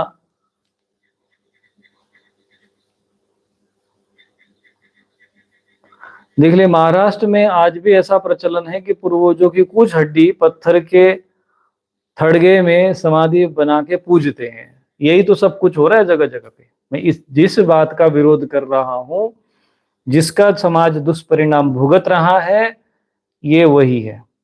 और उसी की हड्डी रख के फिर वही प्रेत सिद्ध करते हैं, और फिर उसी प्रेत को सिद्ध करके प्रेतानुभूत गणाशान्य यजंती तामसी जनाहा, ये बात आज जगह जगह पर भगवत गीता में जो कहा गया है वो चीज सिद्ध हो गई है। और घर में लोग प्रेतों को पूज रहे हैं, घरों खुद प्रेत बन रहे हैं, प्रेत पिशाच बना दिया, अपने शरीर को प्रेतों का स्थान बना दिया, और घरों को भी अपना प्रेत का जो स्थान स्मशान बना दिया एक प्रकार से। और फिर ऐसे लोग दूसरों को, अड़ोसी पड़ोसी को भी प्रेत बेच बेच के कष्ट पहुंचा रहे हैं। तो फिर उसको कोई ये नहीं कहेगा कि नहीं ये तो इसका नाम फलाना प्रेत है, उसको कह देंगे ये फलाना सरकार है, ये फलाना दरबार है, ये फलाने देवता है। सब देवता ही देवता है। और जो वेदों में, उपनिषदों में कभी आपको इंद्र की मूर्ति नहीं दिखेगी। कोई इंद्र का दरबार नहीं है, कोई वरुण का देवता नहीं है, दरबार नहीं है, वायु का नहीं है, अग्नि का नहीं है, मरुत का नहीं है। जितने भी देवता है उनका कहीं पर कोई आपको स्थान नहीं मिलेगा। और है तो बता दो भाई। ये जितने भी देवता है तो फिर सन्यासी बाबा, तो फिर फलाने बाबा, तो ये वाले पीर बाबा, तो फिर मजार वाले बाबा, तो शहीद वाले बाबा, तो फिर ये मरे हुए बाबा, तो ये तरे हुए बाबा। ये सब चल रहा है। फिर ये कौन है, इनको कोई बाबा कहे तो नहीं नहीं नहीं नहीं, ये बाबा नहीं, ये देवता है भैया, ये तो भगवान हो गए। कुछ दिनों के बाद फिर उनको मंत्र बना दिया जाता है, उनका पुराण बना दिया जाता है, उनका चरित्र बना दिया जाता है। अब तुम्हारे माथे पे दे दिया जाता है कि पूजो इनको भैया। और तुम लोग भी क्या मूर्खतावश ज्ञानी धर्म का, तो जाओ भैया, चलो वहां जाते, मनोकामना पूरी होती, सुनने में आ रहा है, चलो बुलावा आया है, फलाने ने बुलाया है, तो पहुंचो भाई वहां पर। इस तरीके से सनातन धर्म के अनुयायियों को भेड़ बकरी बना दिया गया है। जैसे भेड़ हाकी जाती है ना, ऐसे आज समाज को हाका जा रहा है धर्म के नाम पर, और अशास्त्रीय विधान के साथ। बोलने को कोई तैयार नहीं। मैंने इतने सारे विषय लगे, कई लोगों ने, मैंने जैसे कुछ खाटू श्याम वगैरह का मैटर उठाया, धमकियां भेजना शुरू कर दी, भैया हम तुम्हारे केस करें। मैंने कर भैया, केस करो, चाहे कुछ भी करो, गर्दन उड़ा दो, क्या करना, दिक्कत है। लेकिन उसको हमसे शास्त्रार्थ नहीं करनी है, उसको हमसे चर्चा नहीं करनी है, बस धमकियां देनी इन लोगों को। कोई साधु महात्मा अगर कोई धर्म का ज्ञान दे रहा है तो उसको धमकाते रहो बस। ये स्थिति है। और जिस दिन हमारे पीछे बैठे हुए महाकाल तुम लोगों को धमकाने लग गए तो फिर तुम लोग पता चल जाएगा फिर। तो ये स्थितियां हैं कि आज इतना एक भी ऐसा नहीं रहा जिसने मुझसे शास्त्रों के आधार पर चर्चा करने के लिए कहा कि भाई चलो इनसे हम शास्त्रों की चर्चा करते हैं। तो ये समाज में चल रहा है। जैसे अब देखिए, आज समाज के लोग जो है अपनी बात रख रहे हैं ना, यहाँ पर लाइव ही सही रख रहा है, एक व्यक्ति रख रहा है, दो व्यक्ति रख रहा है। महाराष्ट्र में ऐसे प्रचलन है, ये उनकी हड्डियां लेके किसी पत्थर की चीज में रख के फिर उसकी समाधि बना के उसको पूछो। न तुमको वरुण देवता को पूजना है, न वायु देवता को पूजना है, न इंद्र देवता को पूजना है, ये मरे हुए लोगों की हड्डियां रखो और समाधि बनाओ और पूजते जाओ। ये क्या हो रहा है भाई? ये कौन से धर्म ग्रंथ में लिखा? किसी भी धर्माचार्य जगत गुरु को पूछो एक बार, बोला हम जो ऐसा करते हैं तो हमारे ऊपर तो देवता प्रसन्न हो जाना चाहिए।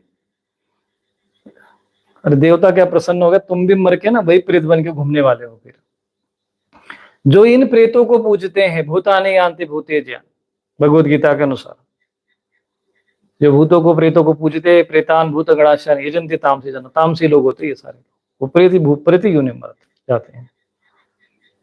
यान्ति मध्या जिनो पे माम, जो मुझे पूजेगा, भगवान कहते हैं जो मेरा स्मरण करता है, ईश्वर को पूजता है, वो ईश्वर को प्राप्त होता है। ब्रह्म को पूजे तो ब्रह्म को पूजेगा तो ब्रह्म होगा, और जो ब्रह्म को पूजेगा तो ब्रह्म ही बनेगा। तो तुमको ब्रह्म चाहिए, तुमको ब्रह्म ज्ञान चाहिए या ब्रह्म ज्ञान चाहिए, ये तय करना है। तो आज समाधियों के नाम पर, अशास्त्रीय चीजों पर ये भ्रम ज्ञान फैलाया गया, लोगों में भ्रम पैदा कर दिया गया, भ्रमित हो गए लोग, दिग्भ्रमित हो गए, किम करते विमूढ़ हो गए। तो हमने लोगों को ब्रह्म ज्ञान देने का प्रयत्न किया और भ्रम ज्ञान से जो है आप लोगों को दूर करने का प्रयत्न किया। तो क्या हमने कोई अपराध किया? हमको भी जो है वो मुख पे पट्टी बांध के चुपचाप बैठ जाना चाहिए, चलो चल तो रहा अपना का। हमें कुछ किसी चीज की कमी नहीं है भाई, किसी चीज की आवश्यकता ही नहीं रह गई है, फिर भी बोल रहे हैं। और आश्चर्य की बात यह है कि मीडिया वाले भी जो है आजकल ये सब चीजों की, धर्म सभा क्या है बोले, किसी मीडिया का थिएटर जो होता है वो धर्म सभा बन गई। अब वहां पर आते हैं दो चार महात्मा खड़े हो जाते इधर वाले, वो उधर से फलाने स्वामी, कौन से स्वामी, किस परंपरा के, किस संप्रदाय के, को कहां से, उधर से कुछ अता न पता, सब चीज लापता, और बैठा दिया उनको माइक लेकर, प्रसिद्ध वो करा दिया उनको। अभी किसी को तुम स्वामी टाइप करोगे ना तो तुमको वही चीज आएंगे, जो बिग बॉस में चला गया तो वही तुमको पहले दिखाई देगा। ये समाज की स्थिति हो गई। तो ये जो समाज के अंदर भ्रम ज्ञान फैलाने का प्रयत्न किया गया है, उसका समाधान देने का प्रयत्न किया है हमने ब्रह्म ज्ञान के द्वारा, और जो शास्त्रोक्त ज्ञान के द्वारा आप लोगों को समझाने का प्रयत्न किया है। और इसके लिए इंटरनेट भी नहीं है भाई, हमारे यहाँ इंटरनेट की भी समस्या रहती है, तो फिर भी जैसा तैसा आप लोगों को समझाने का प्रयत्न कर रहे हैं। जो वीडियो कैसा है क्या है वो सब चीज़ों पर मत जाइए, हम जो ज्ञान दे रहे हैं बस उसी पर केंद्रित करिए मन को, और उस विषय पर चिंतन मंथन करिए। और तुमको भी अगर ऐसे ही दुर्गति में मरना है तो फिर वही जाओ उसी कुल परंपरा में जो तुम्हारे पुरखों ने तुम उन अपने अज्ञानतावश जो कुल परंपरा मूर्खतापूर्ण परंपराएं बना दी, उसी का अनुसरण करो। या तो फिर आप अपने शास्त्रों में जो भगवत गीता, महाभारत, वाल्मीकि रामायण, वेद, उपनिषद के आधार पर जो जीवन है उस अनुसार अपना जीवन बनाने का प्रयत्न करो। क्या है विधान, ये सब चीजों का चर्चा जो है आपको होना चाहिए। शंकराचार्य स्वरूपानंद को भी दफनाया गया। अब क्या कहा जाए भैया, अब इनका तो क्या समझाया जाए। अब यही सारे प्रश्न हैं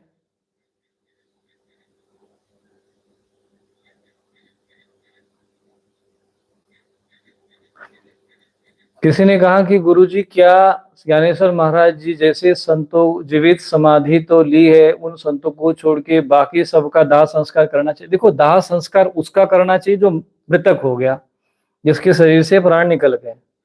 अगर किसी महात्मा के शरीर से किसी भी शरीर से अगर जब भी प्राण निकलते हैं तो क्या होता है, उसके शरीर से दुर्गंध आती है। फिर क्या करोगे, उसको तो जब पानी में बहाओ, या दो ही चीजें होता है, जल समाधि या तो जल में ही, पहले तो नियम हुआ करते जल में जल, नियमानुसार तो क्या विधान बनता है उस पर चर्चा करनी चाहिए। अब तो मेरे मन में जैसे जैसे मुझे भी थोड़ा सा ये सारे विषय समाज के आ रहे हैं, प्रश्न आ रहे हैं, तो फिर मैं भी सोच रहा हूँ नहीं तो मैं क्यों इसमें चक्कर में पड़ता हूँ। जो हो रहा है वो चल रहा है तो ठीक है भैया, साधु महात्मा जैसे हो रहा था। लेकिन जब प्रश्न आ गया तो फिर मैं स्वयं चिंतन करने लग गया कि भाई सही बात है, ये तो करना क्या चाहिए। तो जो मृतक हो गया, मर गया, तो उसको तो दाह संस्कार होना चाहिए। ये भूमि में गाड़ेंगे तो ये तो प्रेत स्थान बन जाएगा, और बन ही रहे हैं। हमने जब बजरंग बाण पढ़ा वहां पर ऐसी जगह पे जाकर, तो वहां से गड़े हुए मूर्ति सब बाहर आ गए, पीछे पड़ गए, फिर कहीं बजरंग बाण मत पढ़ो, परेशानी होने लगी वहां पर। तब हमें ये सारे विषय समझ में आ गया कि भाई अरे मामला तो यहाँ कुछ गड़बड़ है।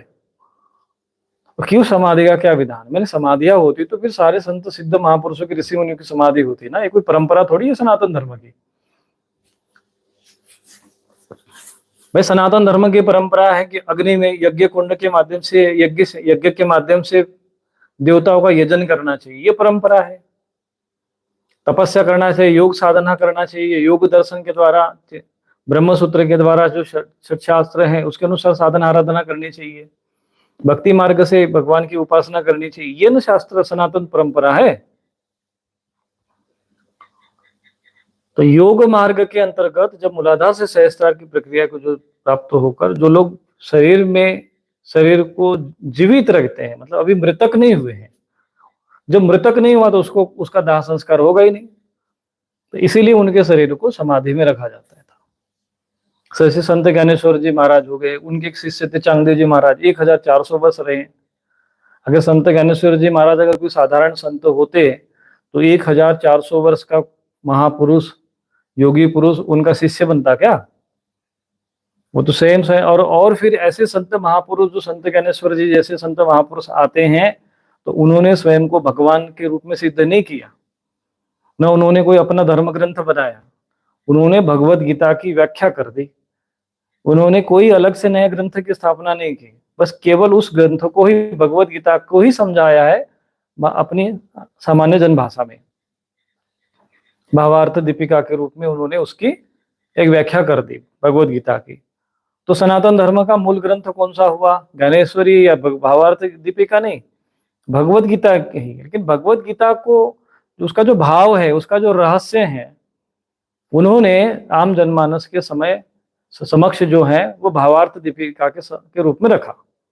अब जिसको संस्कृत नहीं आती है वो अपना वो भावार्थ दीपिका, जिसको ज्ञानेश्वरी भी कहते हैं, वो पढ़ के अपनी भाषा में समझ जाता है कि भगवत गीता में क्या लिखा है भैया। तो उसमें लिखा हुआ जो उसमें ज्ञानेश्वरी महाराज, क्योंकि ज्ञानेश्वर महाराज तो ज्ञानी पुरुष थे, योग ज्ञान सब में वो पूर्णता को प्राप्त हुए थे, वो अवतारी महापुरुष थे।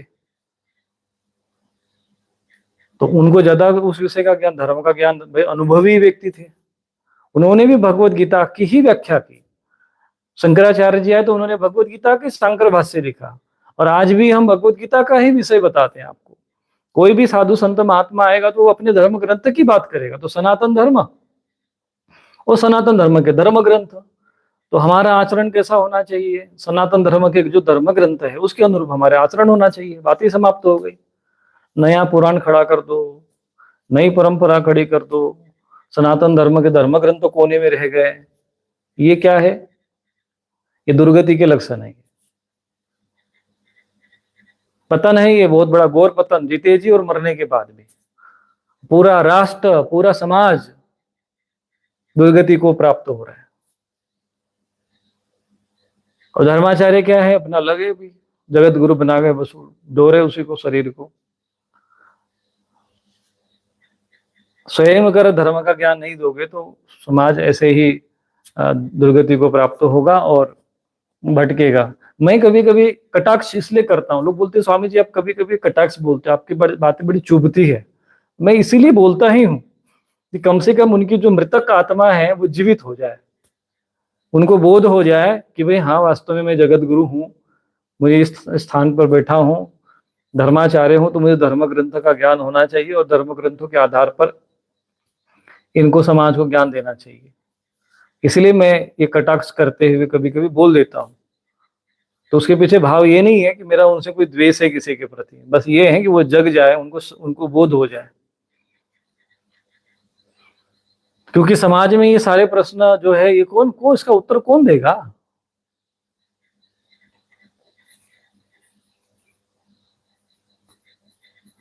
गुरु जी जिनके पास सिद्धियां है वो उन सिद्धियों से विधर्मियों के विरुद्ध कार्रवाई कर सकते हैं। अब विधर्मियों के विरुद्ध कार्रवाई कर सकते हैं, अधर्म के विरुद्ध कार्य करने के लिए तो ये सब कुछ होता है।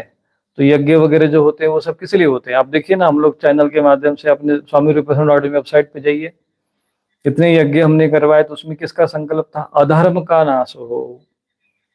जो अधर्मी है, विधर्मी है, उनके उनके जो हमारे जो धर्म के विपरीत जो भी है, अब कौन धर्म का कौन है कौन अधर्म का है वो तो महाकाल जी जाने।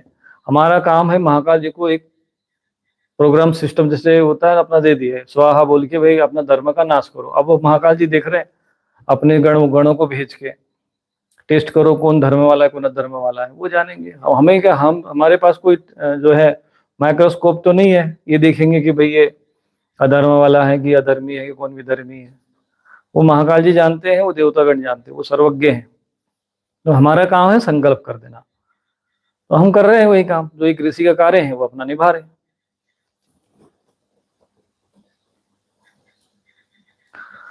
समाधि अर्थात योग वाली समाधि का उल्लेख शिव पुराण में है, ना कि उसका अर्थ कि मृत व्यक्ति के पृथ्वी में समाधि। बिल्कुल ठीक बात कही।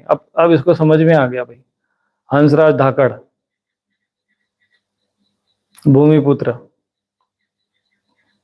समाधि का अर्थ वो होता है, ये जो जिस बात की समाधि है, जो योग के द्वारा मूलाधार से सहस्त्रार की जो यात्रा है उसको समाधि कहते हैं। कि मृतक व्यक्ति को जो पृथ्वी में गाड़ देने को समाधि नहीं कहते हैं।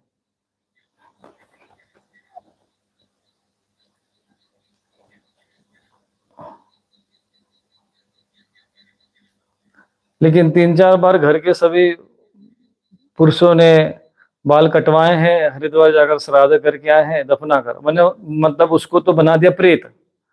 अब फिर प्रेत बना के उसको जा रहे हरिद्वार में, बाल भी कटवा रहे हरिद्वार में भी जा रहे। ये सब दिखावा है। और कोई मर गया तो उसको शव को भूमि में गाड़ना नहीं चाहिए। भारत भूमि को शव भूमि मत बनने दीजिए। मैं सभी धर्माचार्य से निवेदन करूंगा कि आप लोग समाज को इस विषय को समझाइए कि भारत भूमि शव भूमि न बनने पाए, प्रेत भूमि न बनने पाए। ये आपका दायित्व तो बनता है, ये सब चीजों को समझना पड़ेगा। स्वामी जी हमारे यहाँ कहते हैं कि अगर प्राण ब्रह्मरंध्र से निकलता है तो उसके शरीर को समाधि देना चाहिए। अगर वो कहते हैं, ऐसा किसी धर्म ग्रंथ में लिखा है शास्त्र के रूप में, लोग कहते हैं, इन सब चीजों में मत जाइए। धर्म ग्रंथ क्या कहते हैं, धर्मशास्त्र क्या कहते हैं, ये महत्वपूर्ण है।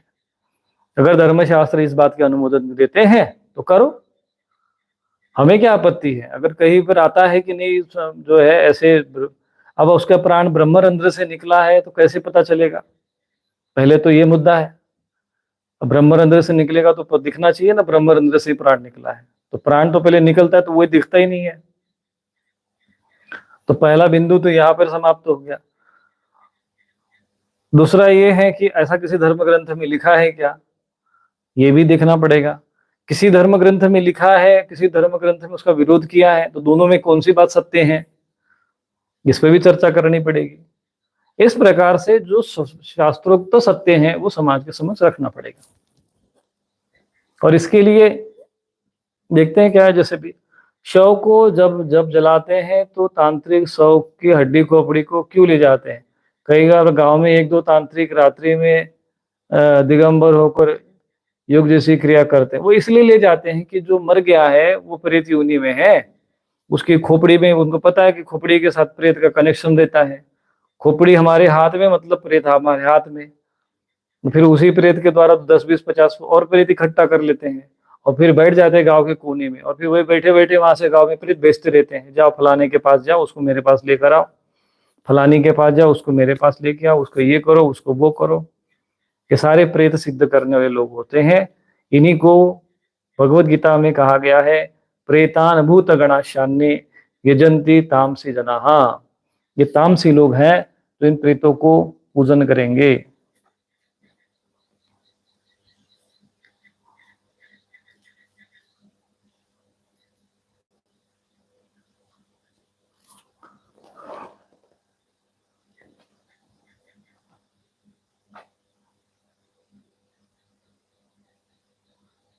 एक ने लिखा है, चिमनजी तात्या, बोले भारत में धर्म चर्चा नहीं होने देंगे पर डांस बार खोलेंगे, लेकिन युवा पीढ़ी को तेजस्वी धैर्यवान कर्मयोगी नहीं बनाएंगे। तो बनाना तो पड़ेगा ना, यही तो चीजें करनी हमको।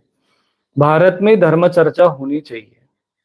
मैं एक बात भी बस स्पष्ट पहले भी करता रहा हूं, अभी भी बोल रहा हूं, मैं केवल कह रहा हूं, इसीलिए उस बात को मत मानो।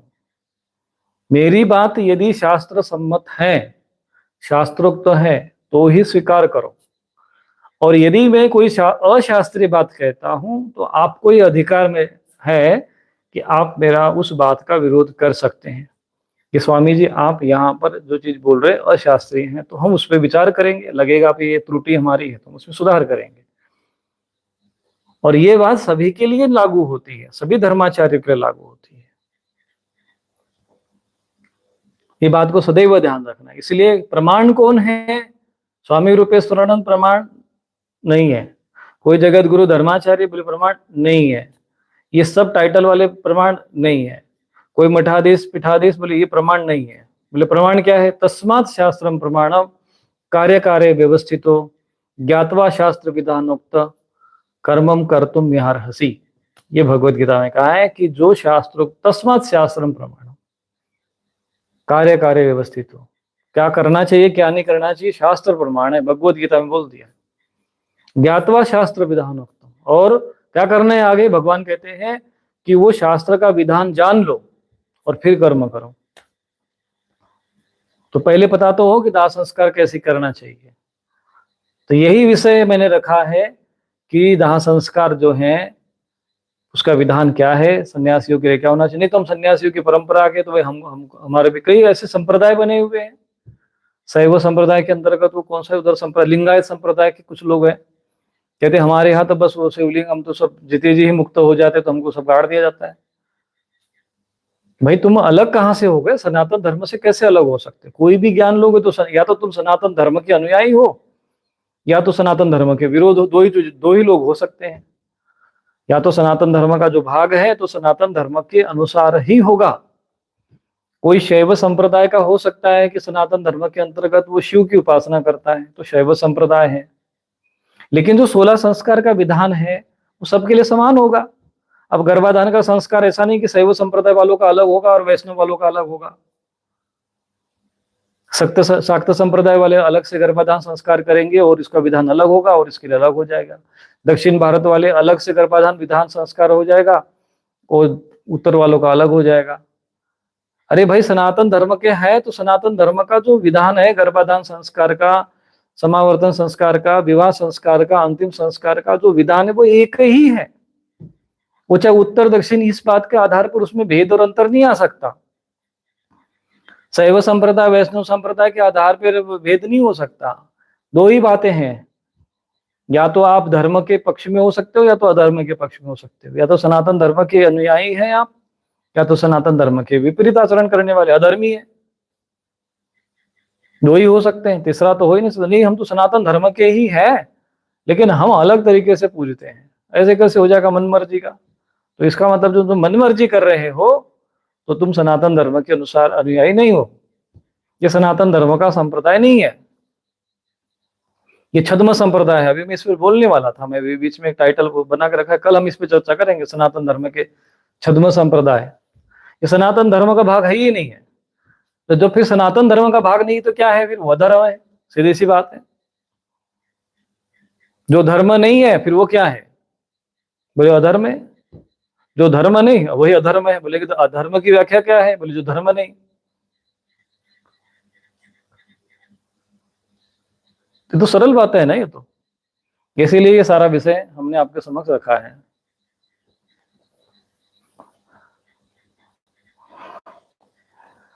ये रामपाल बाबा भी बहुत गड़बड़ मचाए हुए हैं, तभी तो अभी उनके इसमें गड़बड़ में हड़बड़ मचाने के लिए भी कुछ लोग लगा दिए हमने। इसमें साधु संतों को भी आगे आना चाहिए।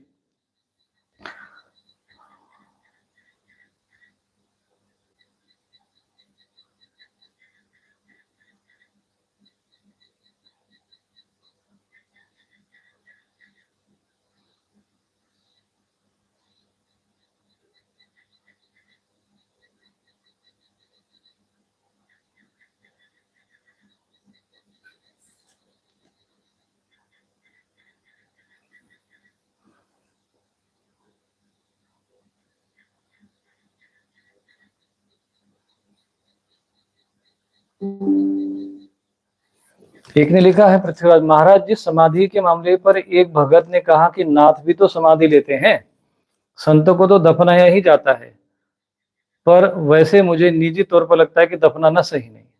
भाई, संतों को दफनाया ही जाता है, ये कहाँ पर लिखा हुआ है? नाथ संप्रदाय समाधि लेते हैं तो नाथ में जो सिद्ध पुरुष होते हैं, जैसे संत ज्ञानेश्वर जी महाराज नाथ संप्रदाय के ही है, उनके जो गुरु थे, उनके जो बड़े भाई निवृत्ति नाथ है, वो समाधि में होते हैं। तो वो जो समाधि लेते हैं मतलब समाधि में जाते हैं, मतलब वो मृतक नहीं है, वो उनके लिए बात है। ये दफनाया जाता है संतों को, ये कौन से धर्म ग्रंथ में लिखा है? बस इसी पे चर्चा करनी है। अगर किसी धर्म ग्रंथ में लिखा है तो उस पर चर्चा करें और ठीक है। और फिर दूसरी बात क्या है कि संतों को ही किया जाता है ना, सन्यासी किया जाता है। तो सन्यासी का मतलब क्या है? संत क्या मतलब? क्या कपड़ा पहन लिया संत है? कल किसी भी व्यक्ति के ऊपर आज भी आजकल शराबी कबाबी जो घूम रहे हैं आजकल हरिद्वार में, उस सारे सन्यासी आ गए। कपड़ा पहन लिया तो संत। अरे जो संत वो जिसको ब्रह्म ज्ञान समाधि में चला गया, जिसने ज्ञान, जिसका ज्ञान का अंत, उसका नाम संत। कपड़ा पहनने वाले को संत नहीं कहते हैं। ज्ञानाग्नि दग्ध कर्माणाम तमाहो पंडितम बुधा, भगवत गीता में कहते हैं ज्ञानी वो है जो जिसके कर्म दग्ध हो गए। किसके द्वारा? ज्ञान के अग्नि के द्वारा, जिसको ब्रह्म ज्ञान हो गया।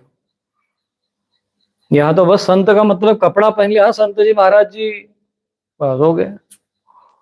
मान लो कोई एक कपड़ा पहन लिया, कल परसों ही कपड़ा पहन के आया, पता चला क्या है, बोले किधर कैसे, तो बोले क्या करे, खाने पीने को कुछ नहीं मिल रहा, तब बन के कपड़ा पहन लिया हमने, अब हो गए संत तुम्हारे लिए। अब पता चला कि कोई गृहस्थ में कोई व्यक्ति प्राणायाम योग साधना करके मूलाधार से सहस्त्रार तक पहुंच के एकदम परमहंस को अवस्था को प्राप्त है। अब तुम्हारे सामने दो व्यक्ति खड़े हो गए तो तुम किसको प्रणाम करोगे? स्वाभाविक रूप से जो कपड़ा पहने उसी को प्रणाम करोगे। और जो सच में संत है, ब्रह्मज्ञानी है, उधर तुम्हारा ध्यान ही नहीं जाएगा। तो जो ये मूर्ख का आचरण है, जो सदाचारी सज्जन होगा वो चेहरे में ओज तेज ब्रह्म ज्ञान सब कुछ देख के, तो दोनों में परख करके भेद करके तब आचरण करेगा।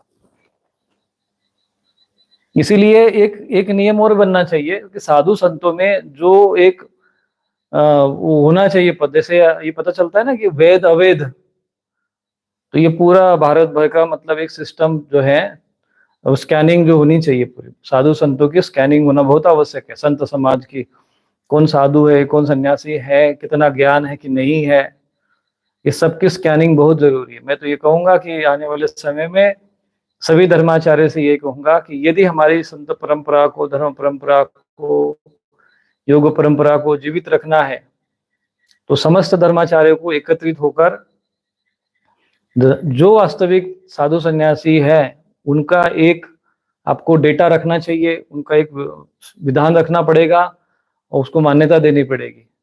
और जो इसके विपरीत आचरण करने वाले हैं उनका फिर क्या करना है, वो उसका भी कुछ गवर्नमेंट को साथ में लेके उनके लिए तो कुछ व्यवस्था बनानी पड़ेगी। हाँ, तो जो सार सार गहिरे थोता दे उड़ाए, तो जो बच्चे जो सही सही है वो भारत भूमि में रहना चाहिए। ऐसा ही कोई भी किसी को भी ओम बाबा बना दिया और वो फिर बिग बास में चला गया, तो ऐसा चीजें नहीं होना चाहिए। एक व्यक्ति के गलत आचरण का प्रभाव पूरे सारे संत समाज पर आएगा। तो इसीलिए सभी संतों का, धर्माचार्य को, भाई हमारे पूरी परंपरा का साथ जुड़े हुए हैं। अगर वो कपड़ा देख के हर एक को कोई कपड़ा पहना दे, हर एक कोई कपड़ा पहन ले और वो साधु समाज समझ के समाज में घूमे, ऐसा चीज नहीं होना चाहिए। अब जब तक किसके ज्ञान की परीक्षा न हो, उसके सारा विधि विधान संस्कार सब कुछ परखा जाना चाहिए, उसके बाद उसको मान्यता देनी चाहिए। और ऐसे मान्यता प्राप्त ही साधु समाज में ये गिरवा वस्त्र पहने, बाकी लोगों के गिरवा वस्त्र गंगा जी में बहा देने चाहिए। और उन लोगों की व्यवस्था क्या करनी है वो गवर्नमेंट और सरकार जाने। और इसकी परीक्षा लेने के लिए एक सभा होनी चाहिए, एक व्यवस्था होनी चाहिए, ये बहुत आवश्यक है। और नहीं तो फिर आने वाले समय में ये जो चल रहा है वो आने वाले समय में क्या कहा जाए।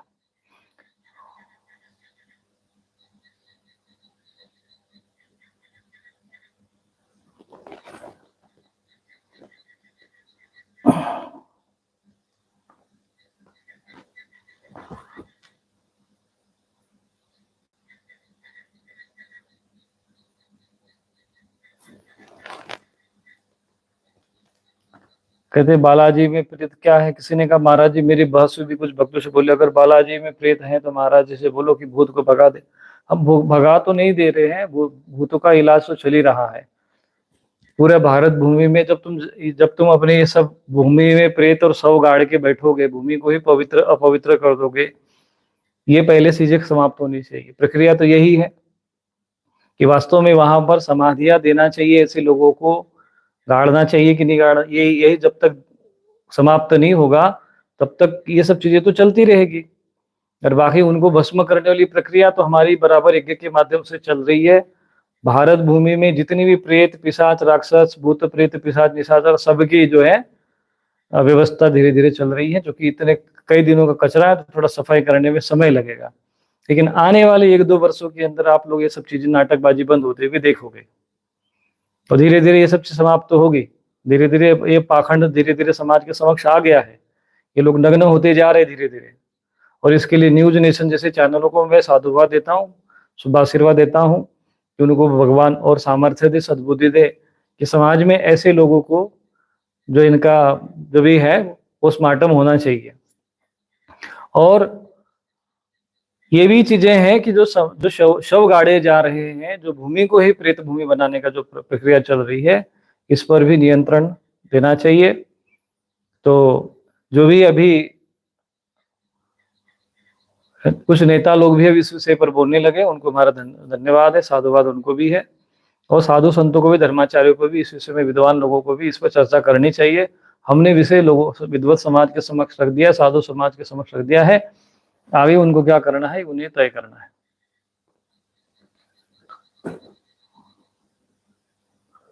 उत्तराखंड के पंडित अच्छी तरह से जानती हूँ, दारू पी के काम करता है, पंडित जी किसको क्या करना चाहिए। अब क्या कहे, ये सारे बहुत सारे विषय हैं, ये आम जनमानस के प्रश्न है। अब इस विषय पर संत धर्माचार्य को उस पर उत्तर देने चाहिए। कहते हैं कुछ दरबार पितृ पूजा करवाते हैं, कुछ मना करते, श्री कृष्ण जी में पितृ पूजा मना करते हैं और राम जी पितरों की पूजा की। अब क्या करना चाहिए? कृष्ण जी गीता में पितृ पूजा मना करते हैं, ऐसा कहां पर लिखा हुआ भैया? किसी ने कह दिया मना करते हो, तुमने मान लिया, और उसमें व्याख्या किसी ने श्लोक की व्याख्या ही गलत की है। पितृ पूजा मना करते हैं ऐसा भगवत गीता में कहीं पर भी वर्णन नहीं आया है।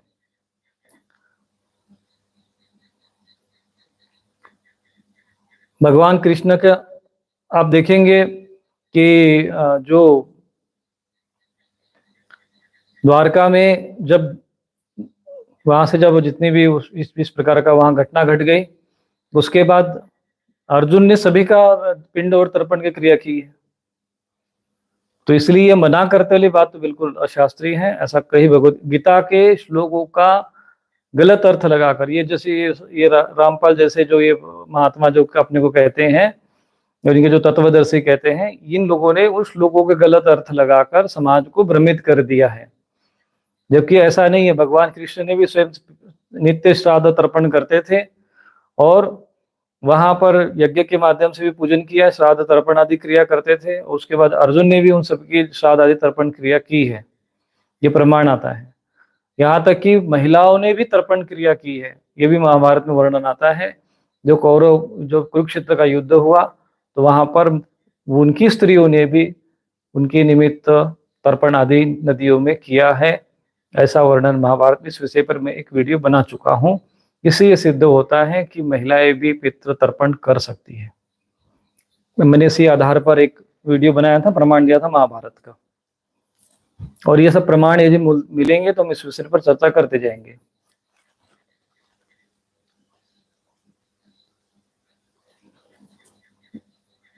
गुरु जी, आप अपने ज्ञान से देश में क्रांति ला दोगे।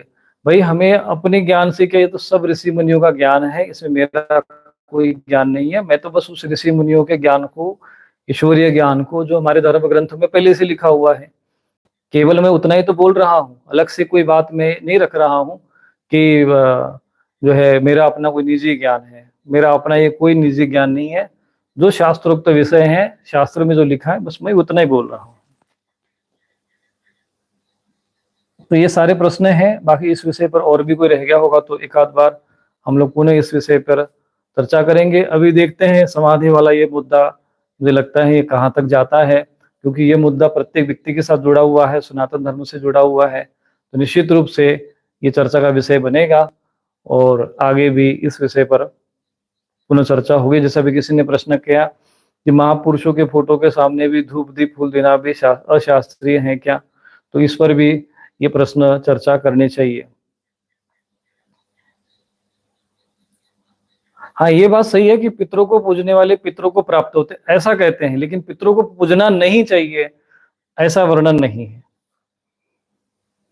लेकिन जो पितरों को ही पूजेंगे, जैसे पितृलोक पितृगणों को ही विशेष मानेंगे, देवताओं को न मानेंगे। मान लो जो कि कोई पितृ का, तो उसको, जिसका अर्थ ये नहीं होता है कि जो पंचमाह्य के अंतर्गत नित्य तर्पण श्राद्ध करना पड़ता है। देव, उसमें देव जब तर्पण करते हैं तो देव तर्पण भी, ऋषि तर्पण है, पितरों का भी होता है। तो अब इनमें से जो तर्पण कर रहा है तो किसको प्राप्त होगा? देवता को होगा, ऋषि को होगा, कि किसको जाएगा? तो आपके चिंतन में मुख्यता किसको है, आप महत्व किसको देते हो, ये महत्वपूर्ण है। यदि आपने केवल पितरों को ही पूज रहे हैं, पितरों में भी कई प्रकार के पितृ कर्म में लगे हुए, क्योंकि पहले जैमिनी ऋषि ने जो पूर्व मीमांसा में कर्मकांड को भी महत्व दिया था, तो कर्मकांड के अंतर्गत तो उनकी गति पितृलोक तक ही होती है, स्वर्गलोक ही तक होती है, ऐसा भी है। तो ये सब पूर्व मीमांसा उत्तर मीमांसा चर्चा का विषय है, और ये अच्छे प्रश्न है। ऐसे प्रश्नों पर चर्चा करनी चाहिए, परंतु भगवान ने मना किया है कि पितरों को पूजना नहीं चाहिए, ऐसा कोई वर्णन नहीं है।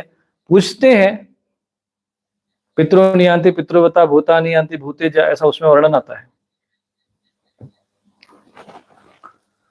तो चलिए आज इतना विषय ले लेते हैं, पुनः कभी चर्चा होगी। और इस विषय को जन जन तक पहुंचाने का प्रयत्न करें। और गुरु जी क्या भविष्य में इन विषयों पर प्रकाश डालने के लिए पुस्तक लिखेंगे। अब भगवती चाहेगी तो लिख लेंगे। प्रयत्न तो कर ही रहे हैं कि सारे विषयों पर हम चर्चा करेंगे और पुस्तकों के रूप में भी। अभी तो कोई ऐसा हमने लिखा नहीं है, परंतु यदि कोई माँ की इच्छा होगी, भगवती की इच्छा होगी, प्रेरणा होगी, तो वो देखा जाएगा।